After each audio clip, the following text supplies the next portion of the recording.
What's going on, everyone? Welcome back into another AEL University Elite Series of Valorant. My name is ZK with OniPotence, and we are so ready to give you all of the best of the actions tonight. But before we do that, we gotta thank some of the sponsors.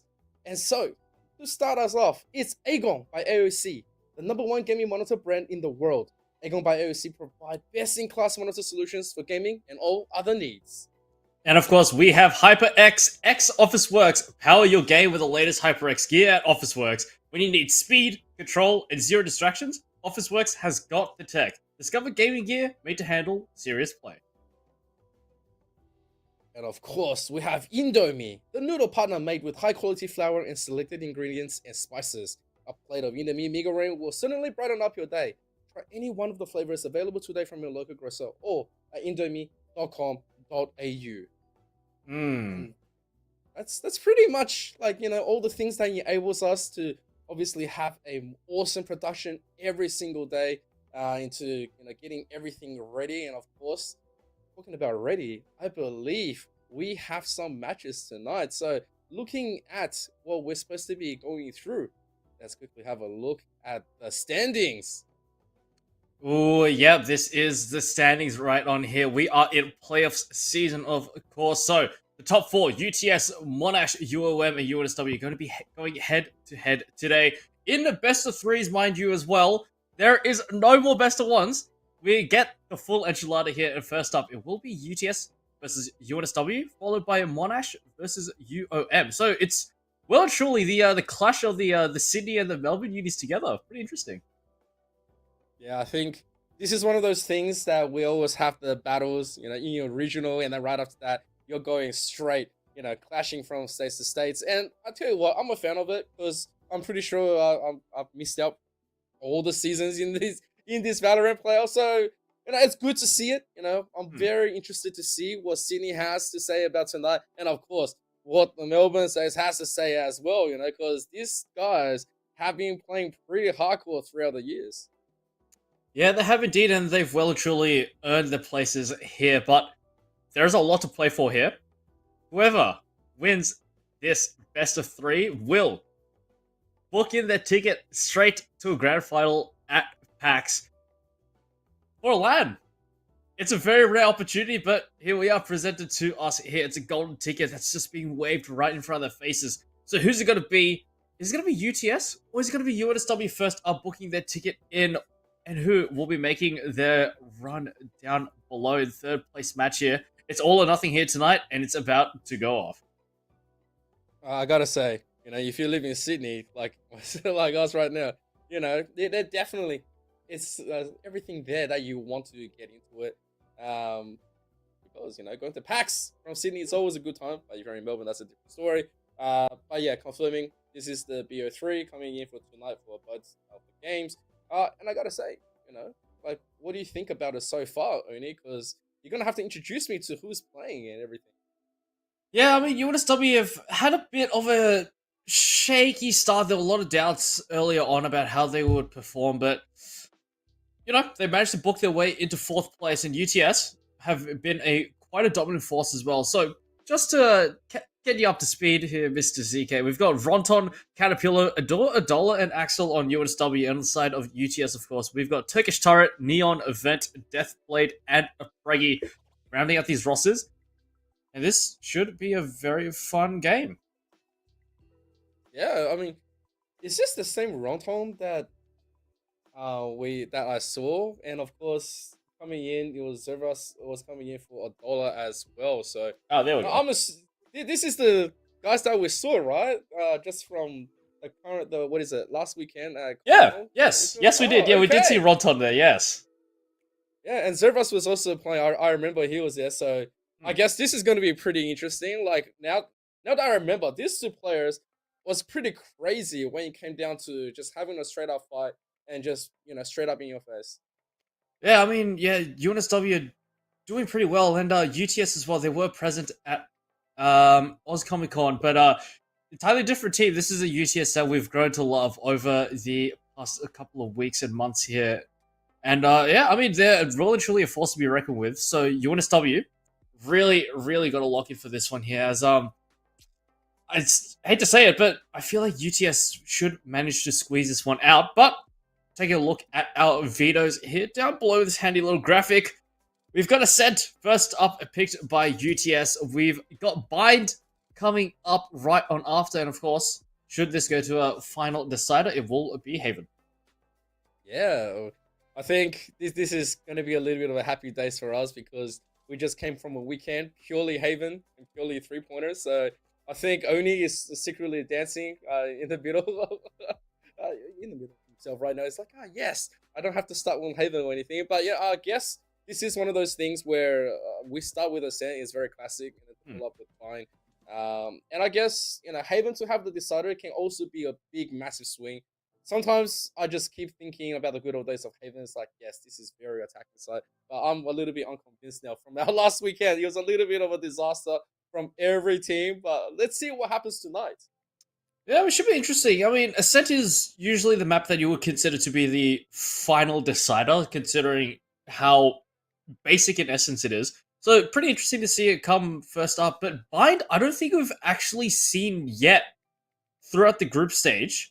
So yeah, for it to come up in the playoffs should be interesting. A bit could be potentially a bit of a spanner in the works for these teams here. But should be interesting to see what comes out of this one. And UTS, they're got to lock in immediately. They go for the double duelist setup. Very, very interesting here. Looking to get pretty aggressive with the Jet and the Yoru. And bringing in the Cypher, the Sova, and the Clove. Still reminiscent of that, the old Orthodox meta that everyone has seen time and time again. So a bit of a remix on an old classic here. On the side of UNSW, much the same as well, but going with a double Senti. Interesting. Yeah, that's okay. I mean, I guess that was something that we didn't really expect to be the opener, but then again, what do we know out of this team's repertoire? Maybe this is just something that they said, you know what, we've been keeping this in secret for quite a while. We have already been mixing discs and prepared to be cooked by us. So that is the surprise I'm going to go with, because if you're going to start going into this kind of egotistic, you move to like absolute player of confidence that you guys are already performing, ready to go. So, yeah, let's put the risk. Yeah, I mean, the two really polarizing Asian picks. I was really trying to find the right words because UTS have opted for a much more aggressive setup, especially with a double duel. But only a single in the hands of the Warriors. Should be interesting to see. UNSW, they do have that extra layer of flashes, especially with Visor's Archers. But a double Senti setup coming in from UNSW here. Still, a Chamber, pretty interesting pick. Does definitely have the ability to get a little aggressive, and aggressive. UNSW here pushing right on up, whereas UTS going for a mid-heavy default here. 3-1-1 setup. Deathblade should be in for a nasty, nasty surprise. Should he just go around the corner, flash right on in as Zervis get the kill straight to Deathblade. Yeah, what a quick, aggressive defense coming from UNSW. They just said, you know what, doesn't matter what's going to be, let's quickly get the trade out, and we're pretty confident the bodies at it. Meanwhile, a lot of aggressive pushes as Neon gets taken out by Axel, and there is a slightly bit of play coming in from this. They will be happy with that spike plant, but in the meantime, Caterpillar try to go back in, immediately tapped out. Yeah, UTS, I mean, they were pretty quick to react for the information. There's a hell of a lot of players down towards A main here, so UNSW going to be forced into a retake, forced into a chokeway coming out from CT here. Turkish Turret going to back up though, but Axel going to find Vent. So UTS slowly but surely being whittled down here. Turkish Turret whittled down towards boxes. But the double swing not coming in, but a door going to come right on in and down. 1v1 is Sova v Sova. And a door connecting dots. Where is it bringing hiding it? Oh! Okay. It's going to go right in through the smoke. As UNSW lets slip a pistol round, and UTS put themselves on first place on the board. Yeah, it's a bit of a heartbreak right there, especially since he had the setup and had the early kills as well. The advantage was definitely there, but then UTS, they said, well, it doesn't matter if we lost 2 early ones, right? It just means that we can play recipe, we're able to lock ourselves down a lot more quickly for the setup. Big credits to the player at his side. It wasn't supposed to be a duel coming in from Vent that he was able to just take kills after kills and then still to retreat and force the rest of UNSW to go through. So now in a round of just a few extra little bit of guns, both sides getting a little bit more nastier. Yeah, UTS changing out the game plan here. Got to be opting B hit here. Still Caterpillar, just Soul Senti. Down towards B, trying to land a shot. Headhunter not gonna find much. Gonna take a hell of a lot of damage back though, but Neon, that's gate closed in market here. So UNSW forced in a really uncomfortable situations. They really don't have the facilities to get through this one. They don't have the guns, and they most certainly wouldn't have a full belt of utility to work with here. Neon gonna walk through the smoke and market and gets things started. Ronton the dead to the Bucky. Shots coming in. Neon with another. UNSW procedurally getting torn to pieces as Neon with a quad kill. Just gonna run in with a shotgun. I mean, what's a shotgun gonna do against a pistol, eh? What good is a shotgun against a pistol? Hey, when you have it, it's always a better time, right? I mean, surely in this kind of duels, in this kind of headspaces, it's always supposed to be the pistol that's always going to win out. But Neon came through, it was just a complete story. In the meantime, this is going to be the bonus round for UTS. You know, the W have the full guys as well. The Venos are coming in with the majors, and that should be much more easier for them. But then, you know, there's a ton of little bit of pressure for them to maybe try to take out the Guardian here, coming in from a Preggy. They know that he's had that from the last round. There wasn't too much that they can do about it, but it's open and kill will be the difference maker. Yeah, UNSW going to be in a very solid buy here with a short smoke. Low vision towards mid. The mid still an unknown quantity here, but it's like a little webcam trademark down in, but UTS taking this one nice and slow. They've got some decent mid control here, and looks like they're setting themselves up for a what could potentially be a pretty nasty B split. Yeah, this could just be a bit of an issue. This B split, you can see they are not really thinking about too much everything else. They've already got their Cypher ready to cut them up. So there's going to be a little bit of poke. They are going to say low into the side, and the aggressive push is going to be here as Caterpillar takes Deathblade down. Yeah, Deathblade going to be waltzing right on in. Just the support wasn't there though, but the shear going up though. Axel to find one, and Vent to find another. Caterpillar goes for the swing here, and oh, Caterpillar finds two! And oh my goodness! Caterpillar, very good defense to find both kills as well, to not trade it out here. So UNSW, they win the first round, the bonus round, get themselves right on the board. And right there, Caterpillar. I don't think UTS thought he was going to have it into him to get that double. They were looking for maybe just a little bit of a sacrifice here to get the 1-1 trade. But since it didn't happen, that is the power of the primary guns coming out. I'm not sure what else that we can really think that UTS should be doing, but at the moment, they're going to be fine. Yeah, Turkish Taro with a nice off angle there, but oh, Ronton very aware, just going to come crashing right on in. So that's a Cypher dead here. So UTS on high alert here. That's a lurk been discovered here. So UTS trying to get some space here. They do have a lot of short control here, just pushing right on in. Trying to make their way up into tree. Reservists. Still in position, just waiting, just jiggling. UNSW, they definitely do have facilities. They do have the numbers here to make this one work. Neon tagged up with the double swing coming on in service. Not able to find the kill though. A lot of damage dealt. Deathblade and Neon hand in hand. Flash comes on in. And Axel playing for the back dice here. Just trying to walk around. We're going to be met with Fire Fury and Flames here. Deathblade and Vent with a double kill. As UNSW is slowly being torn apart here. But Ronton has something to say here. There's Caterpillar joining in the fight as well. This is a very doable retake here. UNSW, Ronton find one, and there's three for each. Ronton and Vent here. Caterpillar in a bit of a difficult situation here. 1v2 needed to try and get things done here. Just peeking around. One in Vent, one towards main. Flash ready, Vent. Just waiting for the moment, the right moment to swing. Flash comes on in, and Vent comes up big with a quad kill here. Caterpillar, absolutely no chance. It's finessed out of that round here as UTS make good of their attacker side here. 3-1. Doing very nice. Whew. It's heating up here. Vent, already 7-2, really coming up big. And they needed them the most here. Of course, it's a fragging jet that you want to really be on the A game here. UNSW still going to come up with a bit of a sketchy buy here. Still 3 Vandals, a couple of piecemeal rifles. coming in here. So what's to come of this one? Alright, it looks like it's just going to be a nice, easy bit of a setup, trying to bait something out in A. Let's see the full team. There is going to be an aggressive push in, try to get all the fire through. And no one's checking the corners, so death on their bed, both down. I don't think that's what they wanted to do right here, but they are going to get round off just for a little bit of consolation. My ult is ready. Yeah, I mean, that's something back, but 2-for-1 trend heal definitely not favorable to UTS, but they're still taking these fights here. Neon going to take out Zervis without a second thought here. Neon just going to waltz right on in a door, and Axel getting frags on their own. There's Axel. They got Turkish turret. Neon, so much to do here. Not any opportunities presented.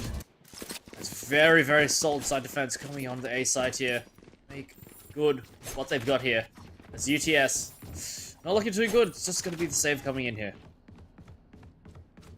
This is one of those maps where you don't want to give the attacker side way too many rounds to begin with, because it definitely can swing it. But in the meantime, getting 2 back, it's going to give Union and SW just a bit of a breathing room, especially since UTS don't have the ability to fully push. So it's just going to be the pistols coming in. Get out of my way. I do feel like, this current situation, there's still too many threats that UTS can enable, because when you do have the Jet and Sova both have their ults ready to go, there is still a very big avenue for them to throw everything that they can. But Neon is gone, which means that this is still going to be pretty easy for Union and SW to just take it nice and easy, bait out all the attacks first. Yeah, just waiting. Chilling here, UTS slowly but surely. Procedurally chopped down here. Shock darts coming in, and that's the blades in the hands of Ventir. We know that they can deliver, but they really need to come up really, really big here. Nothing short of a spectacular multi-kill required. Just gonna hang on back here. There's a lot of space going towards mid here. As Deathblade got a tussle with Zervis, but Zervis with the Outlaw. Take out the Sheriff, and Ronton with a nice series of kills. And all that was left was a Preggy. It's just a Sheriff in hand. 1v5. Clutch ace needed, and to be denied at the mercy of Zervis. It's 3-3. All tied up. Yeah, I don't think UTS thought about that one very clearly. Like, if they said, you know what, we can do the 4-1 take market, get a little bit of a pressure into it, and then throw everything at B, that should be the play. But, too many kills left way too early. It rendered UTS unable to really gain that foothold. And then right after that, it was just, a full collapse coming through. The stuff, you should be quite happy about that round. It was a very solid defense where they didn't put any risk into the play. In the meantime, I think they can still pretty much push for the issue unless they lose some early jewels. But it's not going to happen. They pick up Neo. Yeah, that's an important piece of utility down. There's no smokes available for UTS in this round. So this round already going a little bit pear-shaped here, but still salvageable should they hit some nice shots, which UTS are definitely more than capable of. Guardians in hand. Vandal's still available as well as Deathblade. Oh, this is interesting. Just going to be walking right up into mid here. Still, there's utility in the way, but just going to hold on steady. Caterpillar to find Vent here. So this has gone from a pretty bad situation to worse. His service to find Turkish turret as well. So all that is left is his mid Vanguard here as Axel closing in as well. UTS, they don't know it just yet, but they closed it from multiple angles here as Deathblade. Gonna feel Death's blade coming down right on his neck as UNSW, they were down in the dumps here. Did they manage to turn this around 3 in a row? It's a pretty good environment for UNSW to continuously thrive, because in the meantime, UTS don't really have the credits necessarily to either of the guns. It's a little bit surprising, right? As soon as they lost it early, but Neon, in that mid, everything else just collapsed. Not enough info, they get completely punished and shut out from the map. UNSW playing to perfection, 4 ults against the 3. And in the meantime, it can be the biggest threat that UTS is going to have to try to push through. In the meantime, they haven't really got enough of a setting where they said, all right, we're confident enough to start playing for the push, playing for the splits or anything. Right now, it's just completely trying to fake out, still filling out UNSW, and it could cost UTS a little bit more. Yeah, I mean, surely by now UTS have got a bit of a game plan going here, but it doesn't seem like that will be the case in this round here. Just Sheriff's pistols to speak of his service. Only good for the one though. Vent gonna hit a nice headshot back with a shot for the wall smoke, and Vent gonna make a bit of a hero play. Gonna stride right on in to the side as the rest of UTS will soon follow here. 2 rifles just holding up the gates down towards tree here. Shock dart coming in. Not gonna fight him much. It's a UNSW. Here's a retake that is to come down here, but all these rifles against the sheriffs, don't really fancy the chances of UTS of pulling this one off. Well, here's the ult being thrown here, trying to just push it and stuff. Yeah, there's a lot of trades coming out, and all of a sudden, I think it jinxed it right there. We didn't really fancy the chances of UTS on that one, but they just thrifted that whole round for not too much of a cost. 3 members being updated. They will take that one. The Costa curse is real. Yep. Like I've been saying time and time again, it's actually real. It's happened too many times for it to be a coincidence. This goes here. I mean, UNSW has such a nice streak, 3 rounds in a row, and to lose it to Thrifty? Come on, guys. Come on. I mean, at the very least, it is another full gun round here for both teams. And that's the tour de force coming out as well, and a lot of ultimates. Dimensional drift procced Nowhere to run. by UTS, and the Hunter's Fury coming into the mix as well. Definitely getting a lot of information, trying to get the tags, and nicely done. Good teamwork, and on the fade out as well, Ronton and Zervis are dead, so UTS comes striking right on back while the iron is hot. Yeah, I think that was always going to be the problem that they're going to have to be facing. UNSW knew this was going to happen, which is why 24 was activated so early, trying to maybe thwart them now, maybe trying to catch someone. But UTS prepared, spike being planted, ready to go. UNSW has no choice. They have to fight for it. They're going to fight Turkish Delight at least. But the response is not enough just yet. Door's going to take some damage. There's going to be some form of wallbang. But Neon going down. That is an opportunity all of a sudden. And there is the backup. They are going to drop down, getting the trade. It's still 2v2 and the spike is still ticking. They need to start immediately. Caterpillar going to be the first one to shock out into the beginning. And there is still... Oh my god, he barely didn't get that. Oh my goodness. 0.14 of a second. Yep. 0.14 of a second. And it would have had that. Oh my goodness. Welcome to Valorant. Yeah, I mean, literally the milliseconds of what separates victory and defeat here. That's insane. Yeah, that was a little bit of a crazy one coming through, but look at this.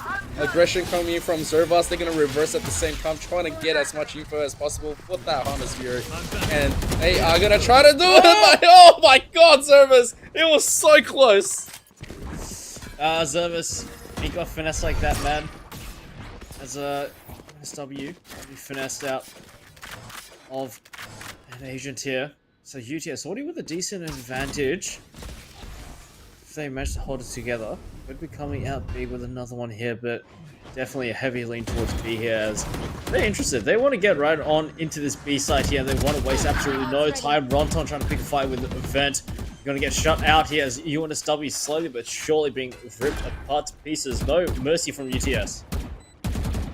I think UNSW here, it could just be a matter of implosion. There's no way for them to get in. If they do, it's just completely blind. And oh my god, Neon's gonna take a little bit more. That is so sharp. And they want to go for the full hunt. They want to take out Axel. And Axel, he knows. He has to just back out, run away, at least save himself. Don't want to do anything else about it. This round is strictly UTS. Yep, it's a UTS show for this one here. Axel just forced into a save. Carry this Vandal over into the next round here. As a UNSW, I mean, like I said, they're a team that looked pretty weak at the start of the season here, but then started to ramp up here towards the end to secure the place for... Yeah, I mean, they're really showing the signs of some wear and tear here as UTS are well and truly on their way to cementing themselves as the top dogs in this matchup here. UNSW had a good streak, but the Golden Days might just be over here for UTS. Continue this momentum here. 3 in a row for UTS as well. I think when it comes down to just raw taking power, UTS has definitely shown them they have the superiority when it comes down to just pure raw instincts. In the meantime, UNSW, Not ready yet. they did keep him in check for quite a while. Right now, this is going to be one of the most important ones. They need to immediately shut him down and take a little bit more. But nice little bit of bait usage from UTS. They are just going to be making sure that UNSW, they're going to be sticking around. Now, a down mini is coming through here. That is the biggest problem here. Everyone is here. Oh. Yeah, Caterpillar opens it up. They're going to get traded out. Deathblade, there's Spy in the ranks, there's Spy in the back. Echelon says, oh, Axel, nice shot through the smoke. Neon dead. So there's an opportunity here. Deathblade already pushed up pretty decently far here. UTS gathering a lot of space here. The main armada of the UNSW assault coming in straight from the CT here. Vent sending those knives into Axel, taking a lot of damage though. Oh, but Rontom's still holding it down. Vent dead, so the Blade Storm will be taken out here. They've got a weapon storm here, but UTS strike right on back. They don't need ultimates, they'll just use their guns straight up. 3 kills found. Now Ronton stuck in what looks like an impossible 1v3, but there's one. Still 2 more to be found here. Do they have the time? Not so much. As a double P comes right on in, and UTS are on an absolute 10 here. Last round in the half. And all of a sudden, and that's the last one before we switch, and it's just coming through. UNSW, they had the right idea, the right setup, but it was just completely the full kitchen sink from UTS. Being thrown at the B side, that took them by surprise. Enough rotation, but what can you do in that moment? In that moment where you have no idea what your opponent's going to be doing, you just have to go for the raw kisses. And this is where UTS has thrived. They are going to just quickly throw a little bit more of a Hail Mary, trying to make you get a few people baited out and maybe over rotate. I like how aggressive they just love to go straight in and say to UNSW, well, multiple of us is at B. Are you ready to fully commit? And UNSW, they've been spooked enough not to really take the chances to even split or even have a poke out through the mid now. Yeah, but B side has gone quiet. Reserve is going to throw a rotational TP towards the A side. Very, very smart indeed. So yeah, UNSW still playing the 2-1-2 setup here, but Reserve is ready to lend a hand over towards A at a moment's notice. Just over a minute left on the clock here, and UTS are fully grouped up in towards A main here. No rotation's coming just yet a bit. Oh, they're coming in as Deathblade going to be running right on in with the dimensional drift to get a lot of information. Site completely cleared out here as UTS make the stand here on the A side. Yeah, very ambitious company trying to utilize the chaos to make it in, but completely shut out. While there's going to be just a little bit of info going through, Vent gets traded right here, which is good, but Axel going down. See Deathblade picked up. Once again, UNSW 3 members strong. It's a 3v3 situation where it's do or die. They don't really have the ability to do anything else, but they really have... Oh my god, the jump up should not be possible, but at least it was not the biggest damage here. Turkish turret, still very good to grab that one through. And there is still just the 1-on-1 where UTS is happy to continuously delay this, and there's nothing Adolfo can... I always play high stakes. Nothing in this world available for UNSW here as UTS. They continue their win streak here. 8-4. It was even at one point here, but UNSW slowly but surely let it slip here as UTS will slip ahead 4 extra rounds off the rip. The UNSW, you got to be winning out this pistol round here, otherwise I mean, despite the fact that it is UTS's map pick here, UNSW really got to lock in here. That goes there. This is Alright. This is the situation where we switch. Maybe UNSW is going to have a different form of play. Maybe they are just going to show that they're sort of better on the A side.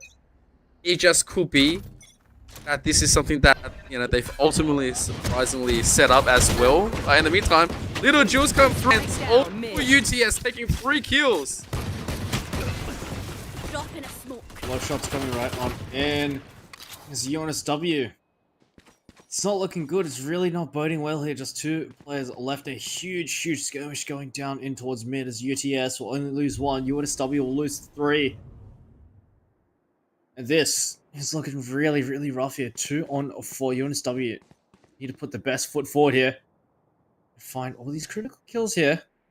They're looking like they want to try and head over towards the A side potentially here, but with Cypher nearby, getting through the utility, it's going to be one hell of a journey, one hell of a problem to try and solve here.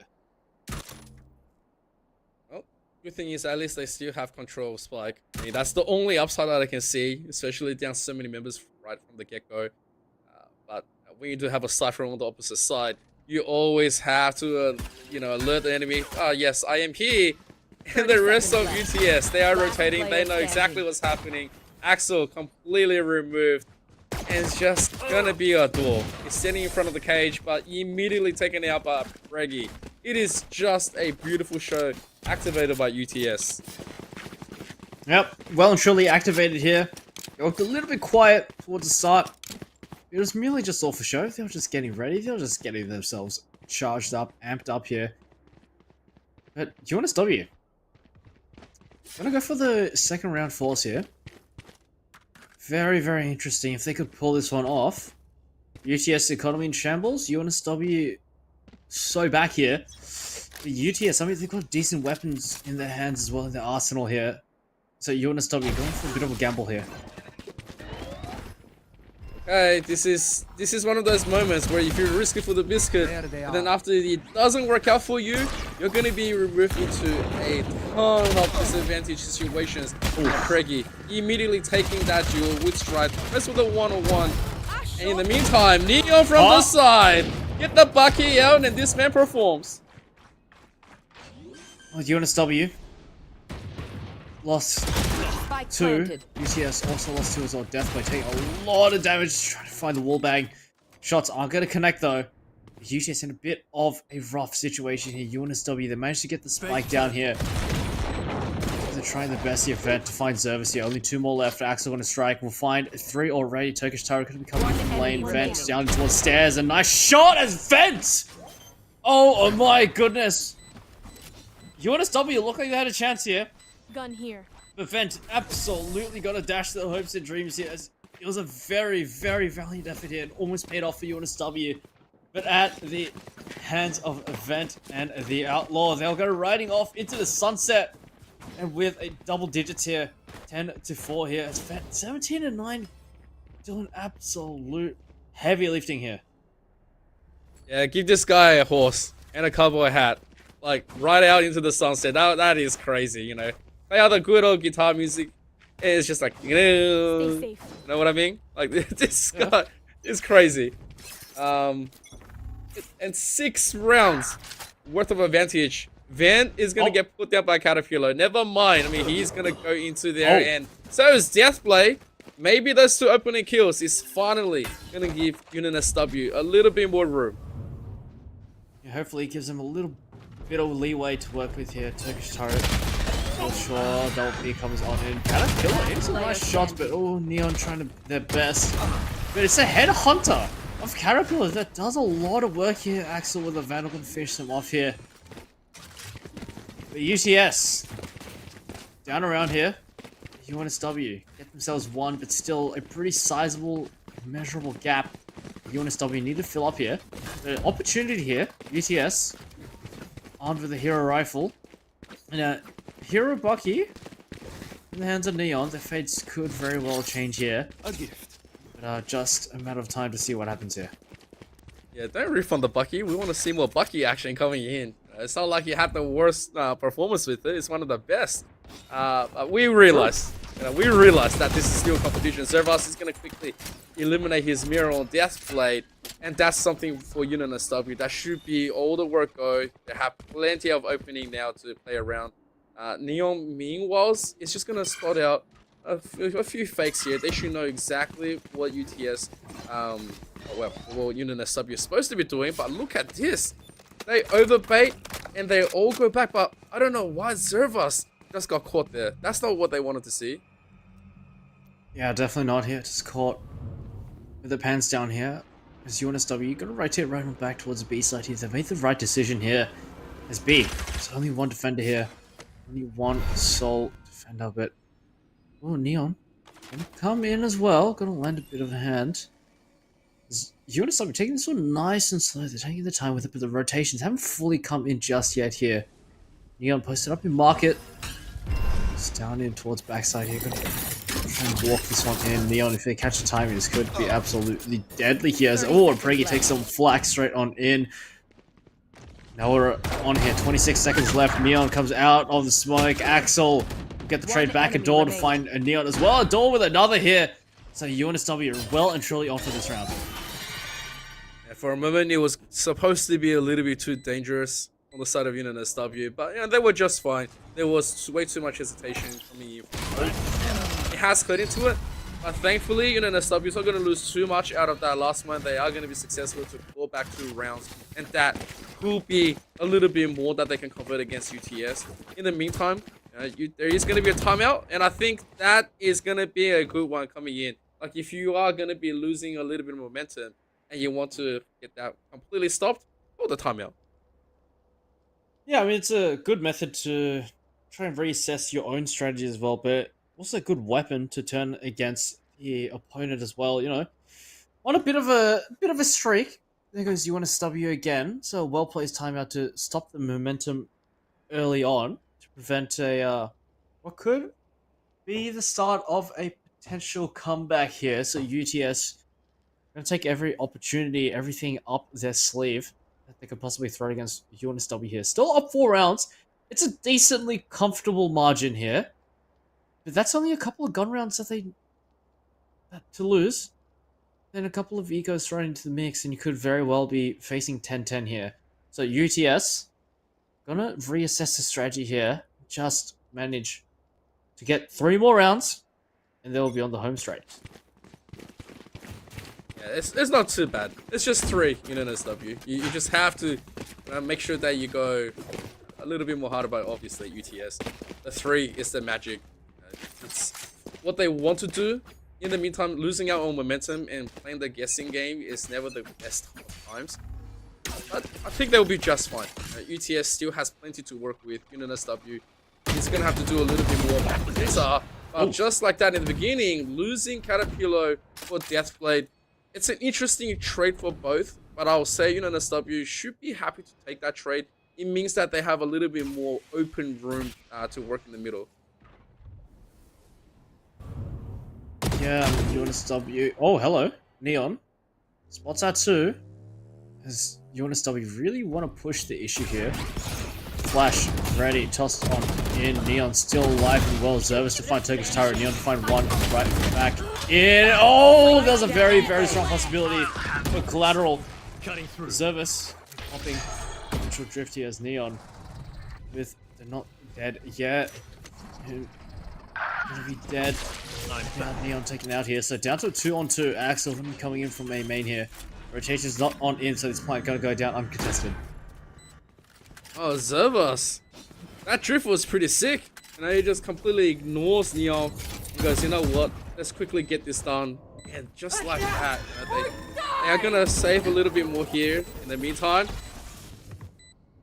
fully invested coming in from UNSW. They don't want to be giving this one up because they know the next one they can't really be affording everything that they need. And Zervas, great position, jumps up, gets banned. Oh, they are all gone. Well, hello UNSW. Hello, well and truly, and hello Zervis with a beautiful, beautiful quad kill here, out maneuvering, out skilling his opponents here, 7-10.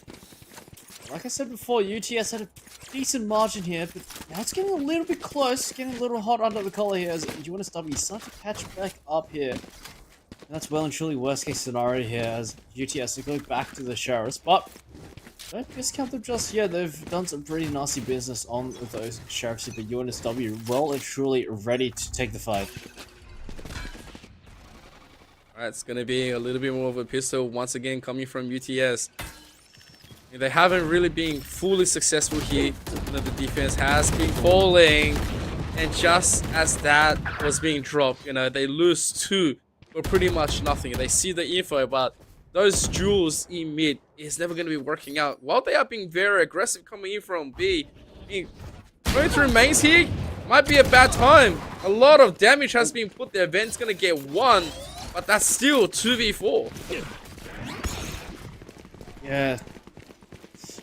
UTS down pretty low here, but do they clear on logs? Okay, yep, they do clear on logs. They do indeed. But now it's just Turkish turret left with a pretty unpalatable 1v4 here. Sheriff in hand. I mean, like the name suggests, Turkish turret, head on the swivel, has hit some nasty shots before, but with just the sheriff in hand, this just seems like a task. This is too tall. Oh, there's one. Ronton goes down.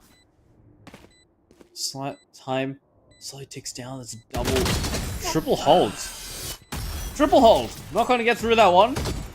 As Turkish turret hits a deck in UNSW, right at the doorstep of UTS.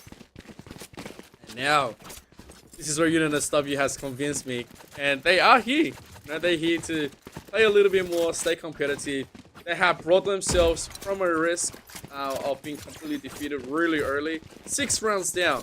Now to only 2 with guns. Now if they shut out UTS here once again, and then make sure that they manage to also make sure that there's no synergy coming through, it's going to be at a good time where they can pretty much challenge them into the 10-10 position. But in the meantime, let's see if UTS can finally claw one back.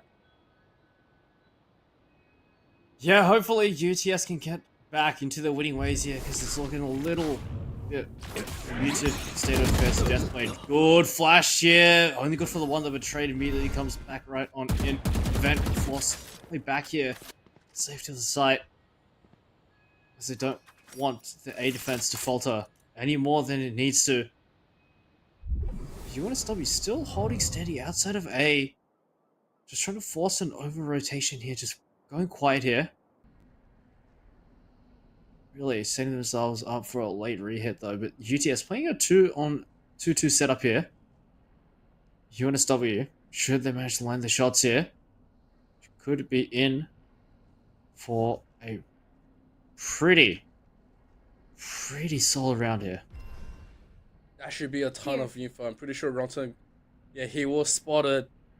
And so look at the rotation. UTS is going to immediately start 30 seconds left. But they are also aware that it could just be a complete fake. In the meantime, that should be all the things saying that this is not a fake coming in. And Van is still going to be okay to hold on. They're going to take 2, 3. It's just going to be Ronton. Does pick up 2. Oh! He picks up 3. Oh my god, that was so close. Okay. Wow. That was a lot closer than it really should have. But yeah, UNSW, just so his gunfight's not going their way, will gift UTS a round on over. This should do. That's a streak broken here. UTS will rise up here That goes there. with another round. 11 to 8. This is definitely not outside of the realm of possibility for UNSW to try and bring this one back. But definitely a very solid possibility for UTS to win this next one as well. And they'll be on map point here. Camera. Gotta remember, while UTS did take that last one, this is still very dangerous as Ronton definitely does go down. The ult's being popped, Vent being sacrificed into the play here is not the thing that you want to be seeing from UTS. Not the greatest guns that they did come into buy here. In the meantime, still 4-on-3. Neon, it's gonna be okay for the 1. I still need to do a little bit more, and that is okay. 1 or 2. Where is everyone hiding? It's Turkish turret. Last one standing, the final bastion of UTS in this round here.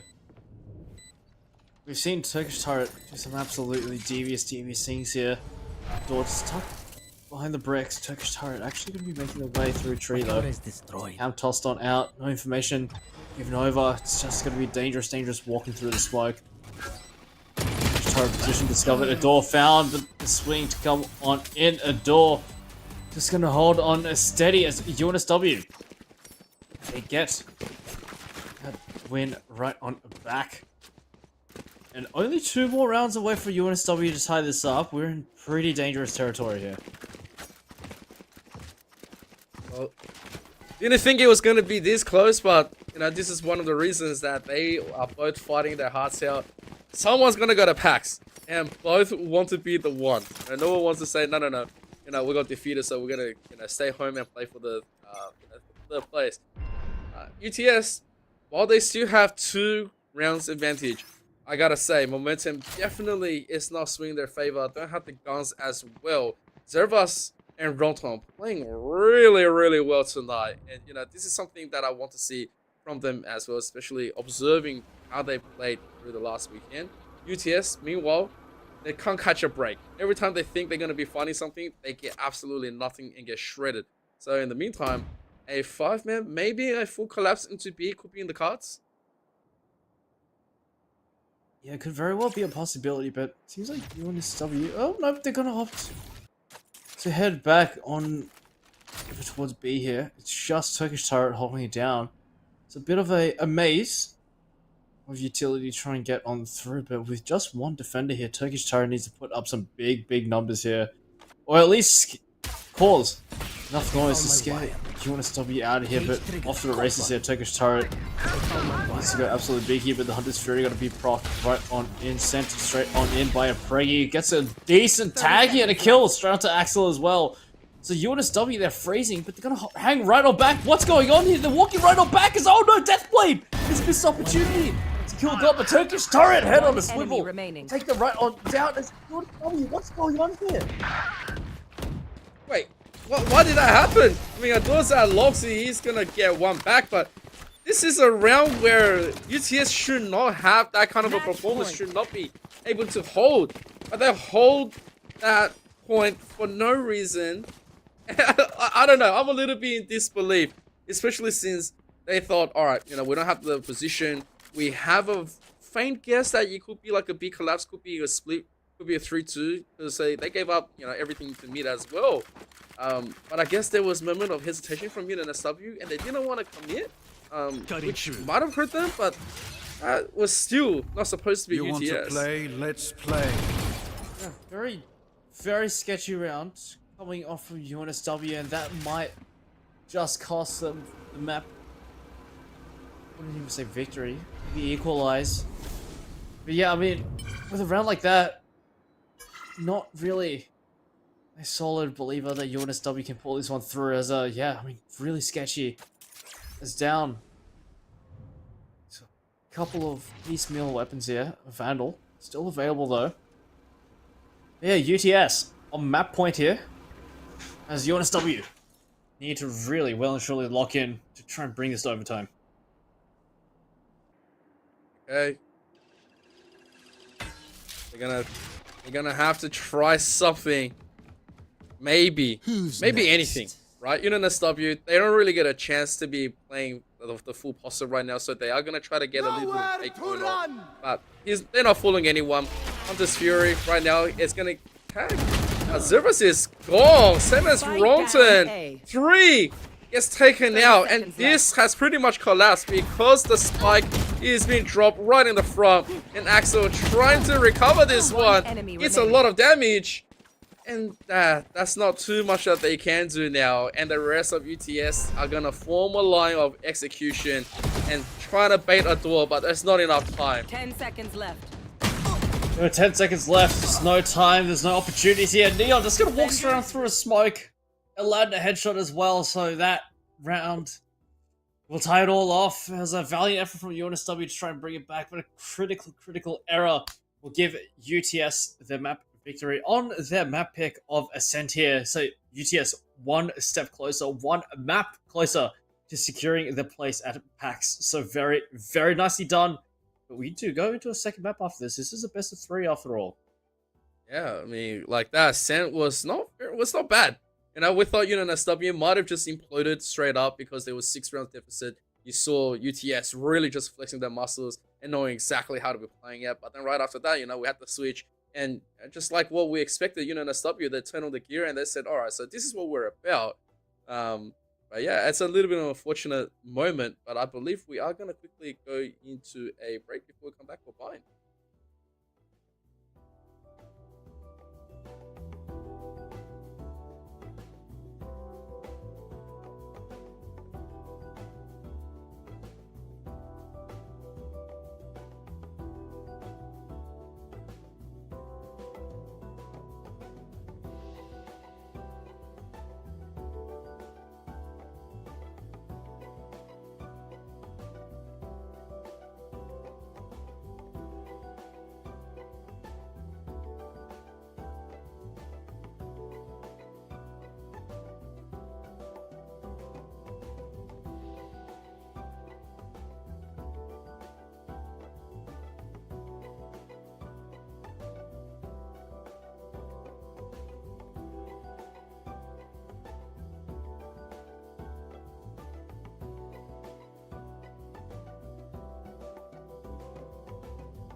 Welcome back, everyone, and it is time to get ourselves into the next map. But just to give you yourself a little bit of a recap, UTS taking 13-9 on Ascent over UNSW. Oni, what do you reckon happened? A fatal error from UNSW.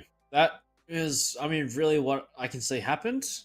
It was pretty up and down from both teams. I mean, there were points of contention where it's like, oh, UNSW might be able to win this, or oh, UTS might be able to win this. But it just all came down to that one round that really sealed the deal for UTS, just trumping out UNSW here. A fatal error that UTS capitalized on and just gave them that final push to secure those 13 rounds here. But they do go into the territory of UNSW now. It is going to be bind. I think the very first time we've actually seen it this entire season. So it's a bit of a welcome surprise here. So we'll see how these teams perform here. Yeah, look, I'm interested in seeing a bind. I haven't seen bind in quite a while. And at the same time, I gotta say, going into the recap, there was some thrifty rounds as well coming from UTS where they had nothing to do with the whole map. If UNSW was going on script on what they're supposed to be performing, I guess, when they do go back, there was something that where they might have just want to review. But in the meantime, we go to the next one. Yeah, I mean, it's just a GG go next for UNSW here. And, the pick's coming in really, really quickly here. UNSW going to be opting for a double duelist setup here. Zervis on the Neon on a bind. An interesting decision. Not really a common sight here. Usually do see more of a raise coming in to bind as well, which seems to be the direction that UTS is heading in. But UNSW opting for the double duelist setup. Reina and Neon, a pretty interesting combo here. Cypher as the Senti. Ronton once again reprising the role as Clove on the controller. But Initiator, Sky being brought in. I don't think I've seen Sky in quite a while here. But I mean, to be fair, we haven't seen Bind in a while either. And yeah, Sky is absolutely perfect for Bind. So welcome back, Sky. Yeah, I think I'm in agreement. I haven't seen Sky in quite a while, but I think it's just too good not to be picky, especially providing the utilities that needs to happen, all the flashes that it needs to continuously offer. But I will say, UNSW, I think they are starting to cook one more time because it's very high speed momentum. They really want to just go straight into higher gear from the beginning. And I don't know, I think this could be a very interesting uptake in the beginning duels. UNSW, they are going to start on the attacking side, and they will have the advantage that they currently have on the composition. We'll see if it's going to work out. Yeah, let's see if UNSW have what it takes to take this to map 3, or if UTS will clean a sweep, pull the rug out from under UNSW's feet here. UTS on the defense, UNSW on the attack here. As both compositions very well suited for the sides, and they're taking a big clash going down in showers here, and just shots coming out here, and Zervis just gotta come bounding right on in as a push in the showers completely washed out here, as A defense completely rear-ended here, as UNSW really well and truly put the best foot forward here and dance with UTS here. Oh, we didn't think it was gonna be like this, but I guess UNSW, they planned for it. This is the full setup. They said, well, we're going to be playing a little bit traditional. They locked in first as well. All 5 they said, let's immediately lock in. This is our strat. We don't need to play around with anything else. In the meantime, it's a 2v5 situation. UTS, they are going to pick up the Caterpillar, which is going to be okay. In the meantime, the chances for them to quickly get this through, there is still way too much that they have to deal with. Still too much to have to deal with. But, Turkish turret to find a door here. Oh, no. Oh no! Oh, okay. Okay. That was close. Very, very close. It shouldn't have been that close, Guys, right? It should not. It really should not be that close. Hey, this is why this is the top 2 teams, right? They are competing. And UNSW, while they had such a good opener, it looked a little bit too dicey in the end. And I gotta really thank Axel for clutching down right there. It was sort of a lineup as well, which should be okay in the meantime. and they are gonna just quickly push that advantage as well. So UTS sort of left onto a back foot, but it is still a very aggressive formation. While they are gonna confirm that there is no one from UNSW that's gonna threaten A, now the rest of them is just gonna side out on the beast. Oh no. Oh, Okay. Spike Right. down B. Okay. Cool. I don't even know what to say. yep. We say I nothing. don't even know what to say. I don't even know what to say. How? What can you even say I have the spike. to that? That's supposed to happen. That's what is. Yep.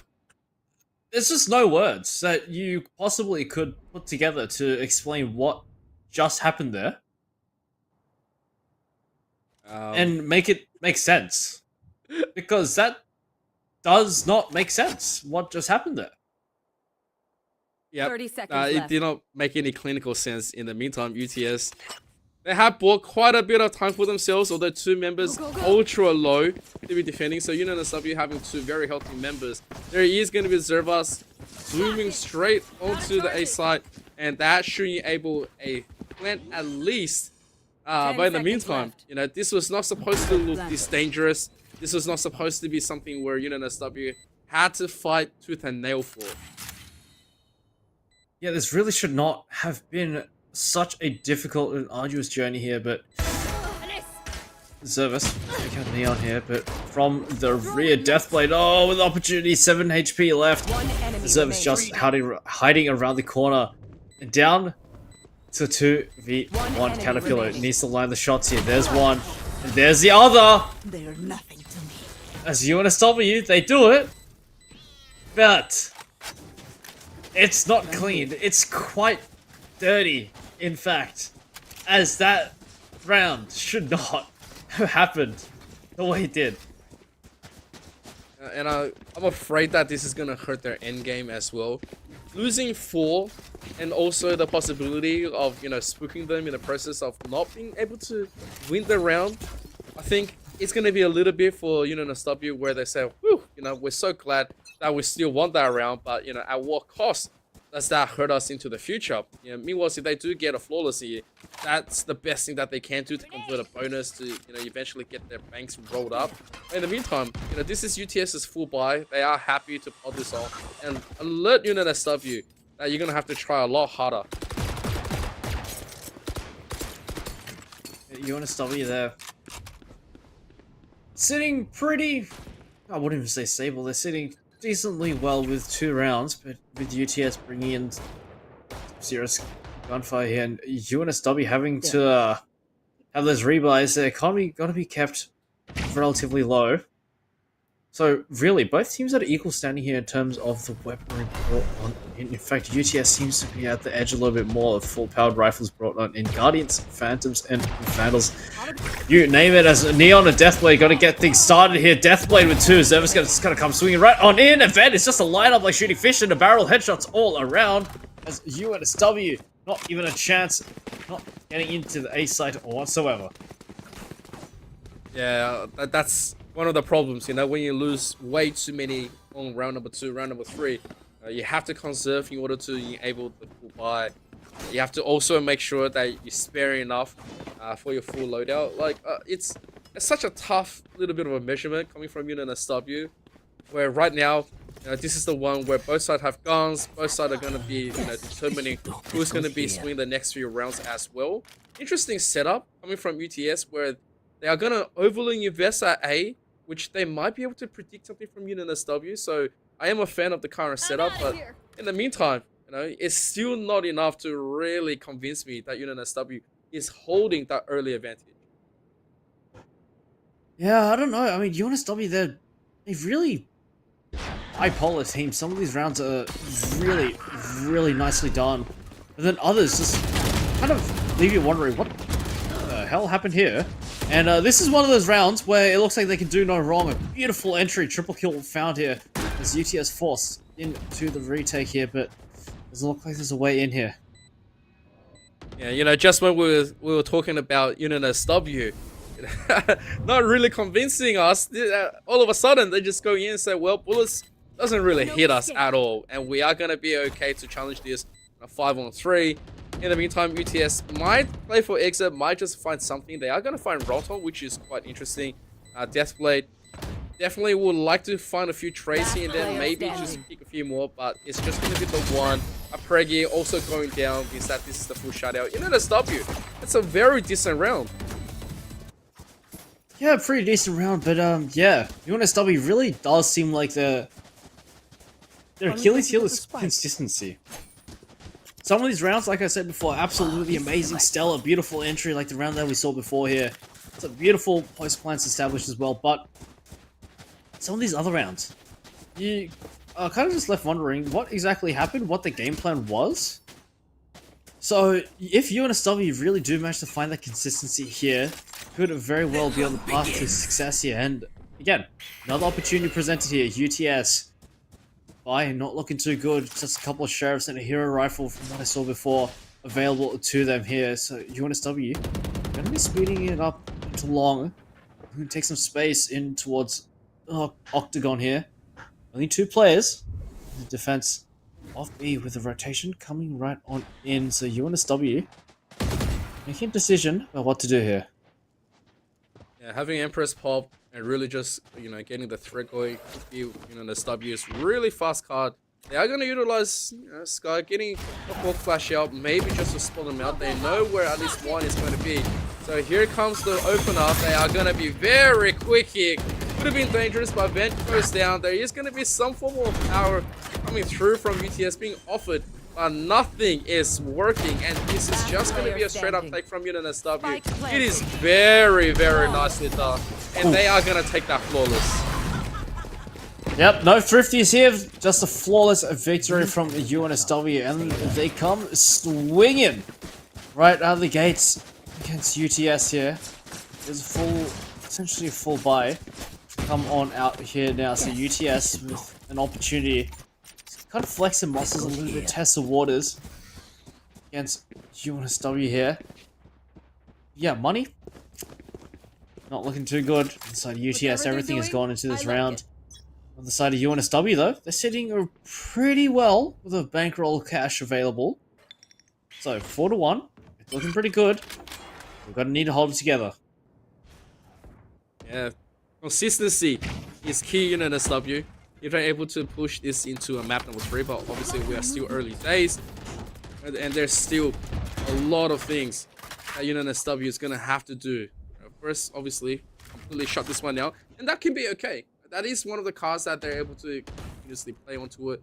But in the meantime, this is a gun round. This could be something where UTS says, alright, let's quickly put a stop, put a break into the team. UNSW has been playing a little bit too good. Oh, but that is a wild swing, and Neon gets traded eventually. Yeah, Zerva's traded out here. As Vet got a couple out of lamps to see what's exactly going on here. Neural theft available and utilized. UNSW here. Ronton will be walking straight on in. Catching a lot of utility here. Gravnet tossed on in. The Annihilation thrown on in. It's raining down for the count here. Door to find one of the Vent though. There's a possibility that UTS is absolutely destroyed here. Crumbled. It fell to the knees here. It's just Turkish Turret 1v4. Do it all here.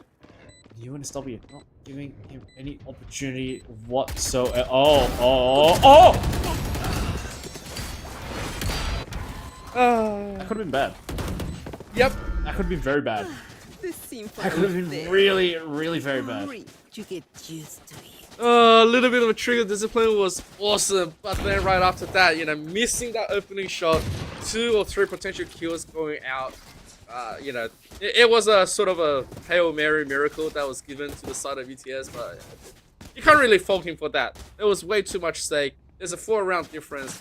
Guns absolutely in the junk. UTS are gonna have to pull very deep into the magic hat to offer some form of a defense. The pressure from UNSW is just continuously piling. Yeah, it is. Well and truly here. UTS just getting ripped apart here as it seems like UNSW have finally found the missing piece of the puzzle, like consistency that they're looking for here. Zerva's coming swinging right on in.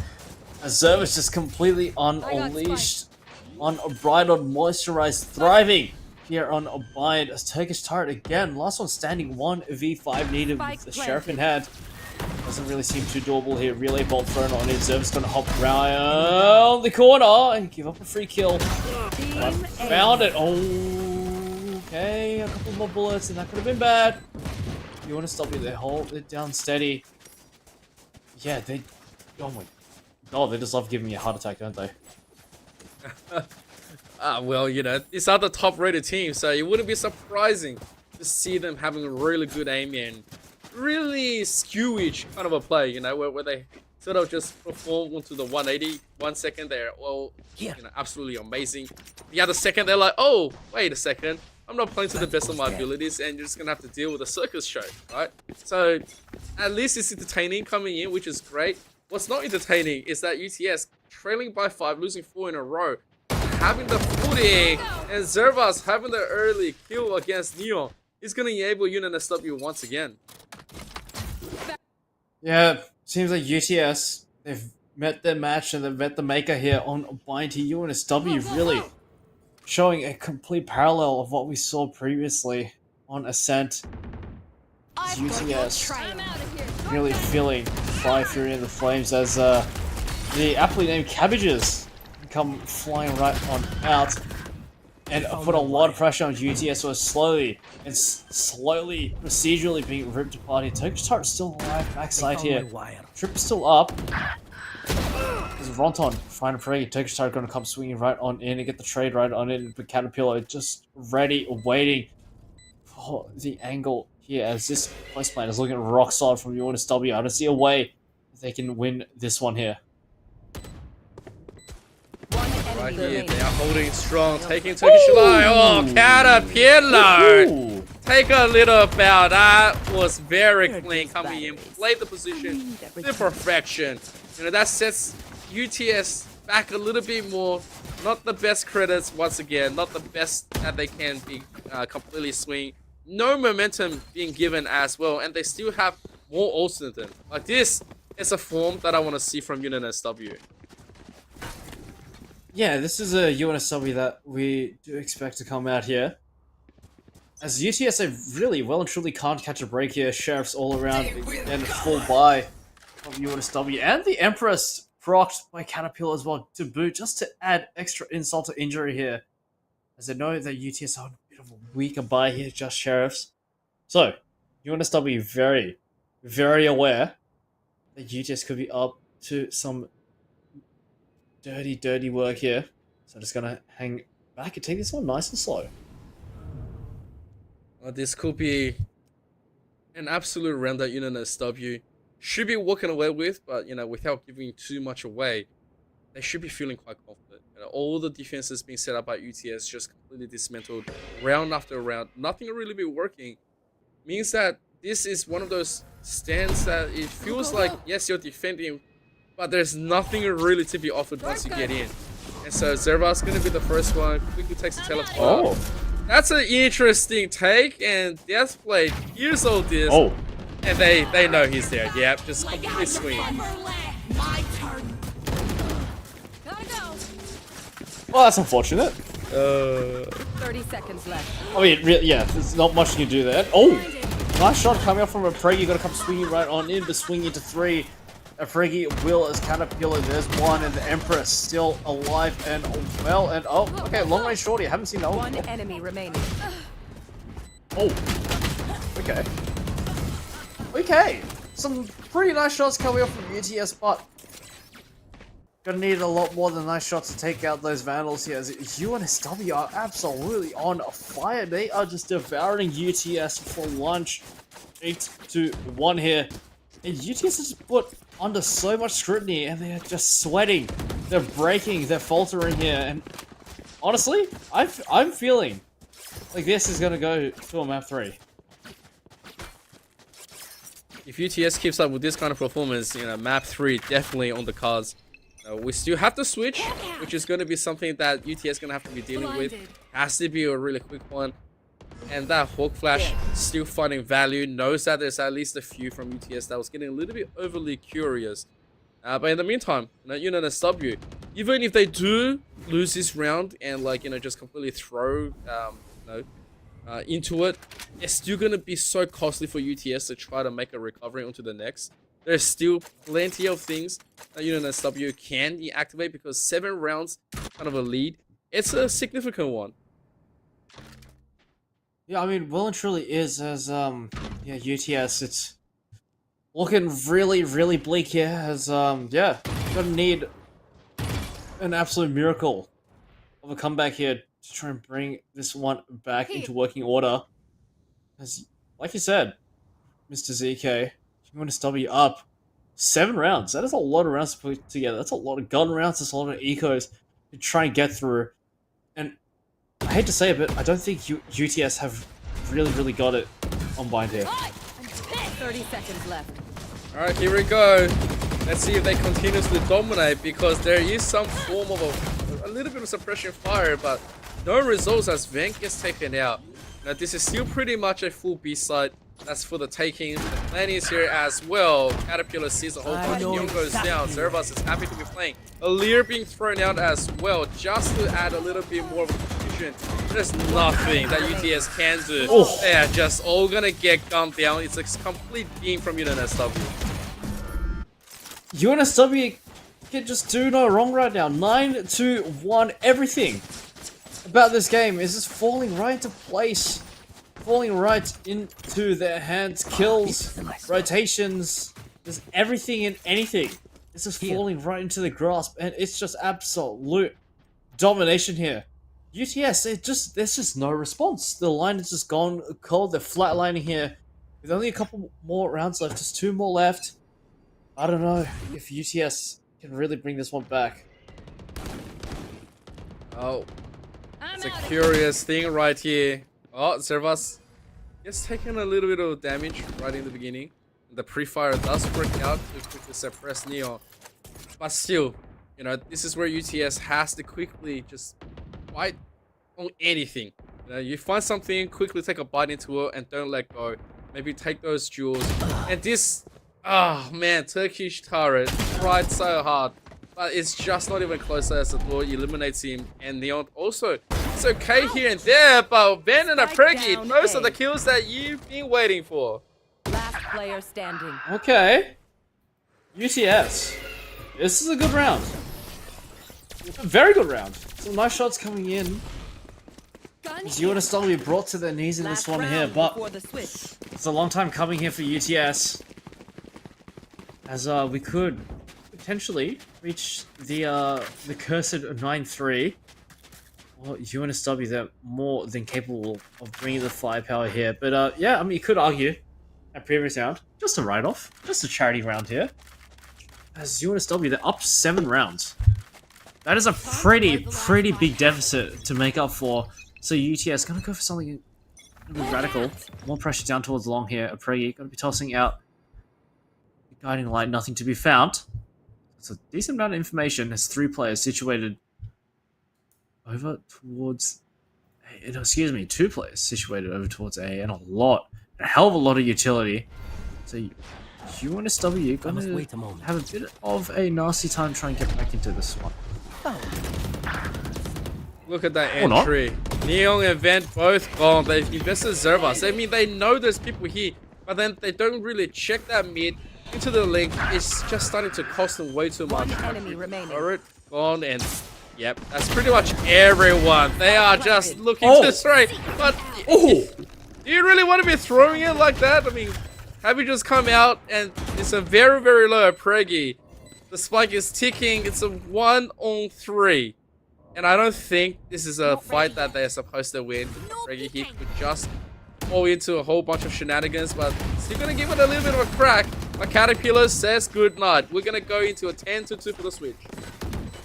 Yep, that's a 9-3 curse avoided. As UNSW, they get themselves double digits in the first half. A Caterpillar on 14-4 and a door 12-5.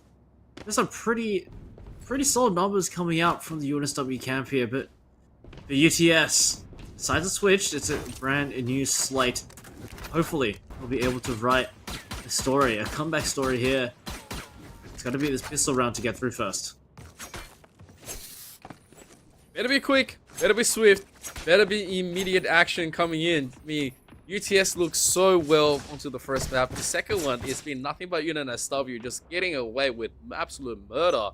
There's nothing on the side of UTS that really spoke volume about what they're supposed to be doing. Because SW came in with a plan, they activated the plan, and it was just complete straight go. Oh. And Zervas taking out Neon, that's a huge kill. Absolutely huge indeed as Caterpillar just in towards the TP here. Ronton gonna find one though. As Vent with 2 kills. Actually not a bad start here as it's a complete redirection over towards B here, but Adore ready and waiting to meet them where they stand here. Cage tossed on out as Adore takes some flank damage straight through the cage here. But Spike does go down. UNSW on for the retake here. There should be a lot of info being given over. And on the side of UNSW, it's okay that they are able to at least make it back to the side and play for as much as they can. But I'm not sure. That entry was questionable. And so now it's a 3v2. They are going to bring it back into a 2v2. Caterpillar also gets a little bit of a devour. That's a 4k for Vent. The time is ticking. And you have to go in. Hello, Ace from Vent. Vent goes up big. All fires straight into the hands of Vent here. That's gotta be a morale booster if I've ever seen one of the Vandals come off full of bravery here. Is he gonna invest everything? Vent will relish the spoils of war here as UNSW.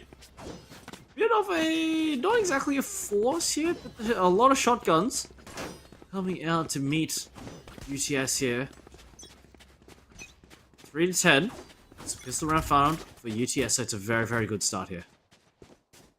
This is one of those situations where UTS, this is the moment to take that momentum immediately from the side. 4-1 execute straight into B. They know at least they have to be dealing with a Cypher. And Adore has to quickly make something happen. He's just going to sit and tuck himself back in. Tears a whole bunch, but Vent was a little bit more quicker. Gets him down. Now for the retake from UNSW, chances not going to be the greatest, but at least they can play for maybe some kind of an exit. Yeah, a couple picks would be nice, but I don't see like that's going to happen anytime soon. There's one. And only the one as UTS. Hold it down. Keep it cool, calm, and collected. No thrifty is going to be happening here. UNSW. 4 to 10. Still with a very, very solid margin they're holding on to. And I believe it should be the guns coming out here for UNSW. Yep, there we go. 4 Vandals and a Guardian. Good measure here. As UTS really going to be on a high alert for this one here, as the tides could definitely shift away from their favor. As UNSW armed to the teeth here. For UTS, under normal circumstances, it's a bonus that you want to convert. Even if you drop everything, that's going to be okay. But in the meantime, because they're still trailing by 6, it's inexcusable. If they want to enable the options of a comeback, they cannot give any rounds to UNSW, including this bonus. They have to, just quickly trade it out and maybe get something through, maybe finding the greatest angle. In the meantime, gonna have to quickly see, maybe there's something that they can activate onto A. Doesn't really find anyone just yet. And I will say, Caterpillar should be knowing this with a Guardian. Doesn't really get the headshot. That is unfortunate. Yeah, I mean, after he missed his first couple of shots, just might as well go for the reset and pick a different fight here. But Ronton, gonna pick that fight. Deathblade dead. Axel, find Vent as Adore joining in on the fight as well. A lot of kills going on down towards the B side. A side just complete ruse as Neon making the way up along the spike in courtesy of a Pregias. Not much left in terms of options here. 3 players alive. What's here? Adore not going to miss a beat and not going to miss that shot. Adore comes up big with a triple kill. Put UNSW 1 step closer to taking out map 2. Alright, here we go. And this is Number 11 for UNSW. UTS definitely can afford the guns. Definitely can be doing a little bit more. It's very unfortunate that they weren't able to win that last one or even get a plant. But in the meantime, it's not something that they can really be faulted upon. It's just desperation. That goes there. Now, what do we do from here? What's going to be the options for us? Do we have any room to make an error? The answer is absolutely not. UTS cannot afford anything. They cannot afford any mistake. If they do, it's just going to cost them the whole map. And UNSW, they're sitting quite Yeah, they are sitting quite pretty indeed, but UTS, that's a showstopper coming right on in. Not going to find its mark, but a door. Then Vandal will find the mark. Shots coming in. And oh, just short of the mark. The classic has to come on in, but Deathblade will stand tall right on top. And that's Annihilation coming in as well. A Caterpillar Cord as well. Axel going to fight Spike tooth and planted. nail. Last player standing. Rahuka not going to be finding much else as Axel fortunes have slipped away. As UTS is a very, very nice round here. Very, very fast round here. As Deathblade, quad kill, Throwing net. brought on in 5-1. Just take it round by round, and slowly but surely they'll build something up here. But it's just the beginning here. UTS. in the beginning where Vent, Showstopper didn't find anything, and then getting reverse kill by Adore was something that definitely turned the battle. And Adore not finishing off the fight. A lot of potatoes, a lot of damages was being thrown. It's just paper. And so in the meantime, Deathblade surviving all those skirmishes and then finding the quad is huge on the side of UTS. It's only going to be 6 now. We're seeing the 6 onto the comeback. We have seen those kind of stories before. In the meantime, SW, they still have a few more rounds to work with. Obviously, it's only 2 that they need. And they can get aggressive. They can sit and just, recover a little bit. But in the meantime, Zervers and Axel, they will take a few kills and they will be doing it. But then, losing a little bit too much on the side of UNSW is not what you want to be seeing. Definitely not here. Not here. Not now. UNSW now is definitely not the time to let your foot off the gas here. Only got 2 more rounds. They found my wire. Just 2 more. That's only 10 kills to find. Triggered. Scout destroyed. So they can definitely do it here. UTS have quite the summit to climb here. But they're relentless. They will fight for everything. They'll continue to fight here as a door. Still just kind of hanging around. Trying to find something. Anything. As time ticks down. Doesn't really seem like UNSW are going to be able to find their way back in this one. Last player standing. Yeah, that's not going to be enough One time. enemy remaining. And Axel will take a 4K. I mean, can you just beat the ace? Yeah, there it is. I mean, you're not gonna be winning the round, but you'll take that ace once again. It's UNSW. They are quite happy, to be playing into it. They are quite okay when it comes down to these kind of things. But what's not okay is that if they let that momentum swing and start slipping away from them, UTS is gonna get away with absolutely everything. We did see this happen onto the opposite side, where UNSW just completely started to strive. But in the meantime, sitting on double digits, we started this with what, 10-2 on the switch. UNSW, if they start slipping a little bit more, that's gonna be an inexcusable thing. Yeah, one truly is. Yeah, this was a 10-2 half, mind you. So UTS are well and truly in the zone, in the flow state here on the attacker half. UNSW really struggling here with the double duelist setup. I mean, their attack was absolutely brutal here, but now they're getting a taste of their own medicine here as the double duelist setup. Kind of letting it down on the defense here. A door goes down, there's a Senti gone here. And that's healing coming right on in Vent. Oh, catches a straight to the wall with a helping hand. Get healed up here, so Service down towards Albert, just trying to find something, trying to make anything of a bit of a difficult situation here, but doesn't really seem like there's a way for UNSW to get back in. But Axel and Service swinging right on in. A lot of kills coming in, courtesy of Axel. It's going to be UTS. And they're doing it. They are doing it. 7-11 now, 10-2. Now 7-11. It's a full gun round once again for UNSW here, but at what cost here? At the cost of pretty much all the credits. They've exhausted everything in the bank here. Lose this one, it'll be down to an eco. And then it's gonna be real close. UTS doing pretty well. It's a full gun round on our hands again, but a lot to play for here. Yeah, depending on what happens, UNSW, they are going to take the top Empress and get something going on. Maybe just put a little bit more map presence back in. Tell UTS that it's still really hard for them to be pushing. But this is a 5-stack straight into B. They're going to quickly try to find a little bit more. And this is going to be a tug coming from Axel. I can agree that this is what you can do, but in the meantime, there's so much pressure where the reaction coming from UNSW is coming through now. They should be thankful that there's going to be a game of Rocket going down. But at least that's 2 kills traded. Hey, UNSW. Oh dear. UTS will strike right on the back of the door. Spinning around an elbow. So that's the Neuro Theft available here, but it's just a door left. What has gone on here, UNSW? How has there been such a catastrophic, how has it been such a drastic change in fate here as the door, last one standing on so many angles to clear out. Vent gonna pop the head back on up.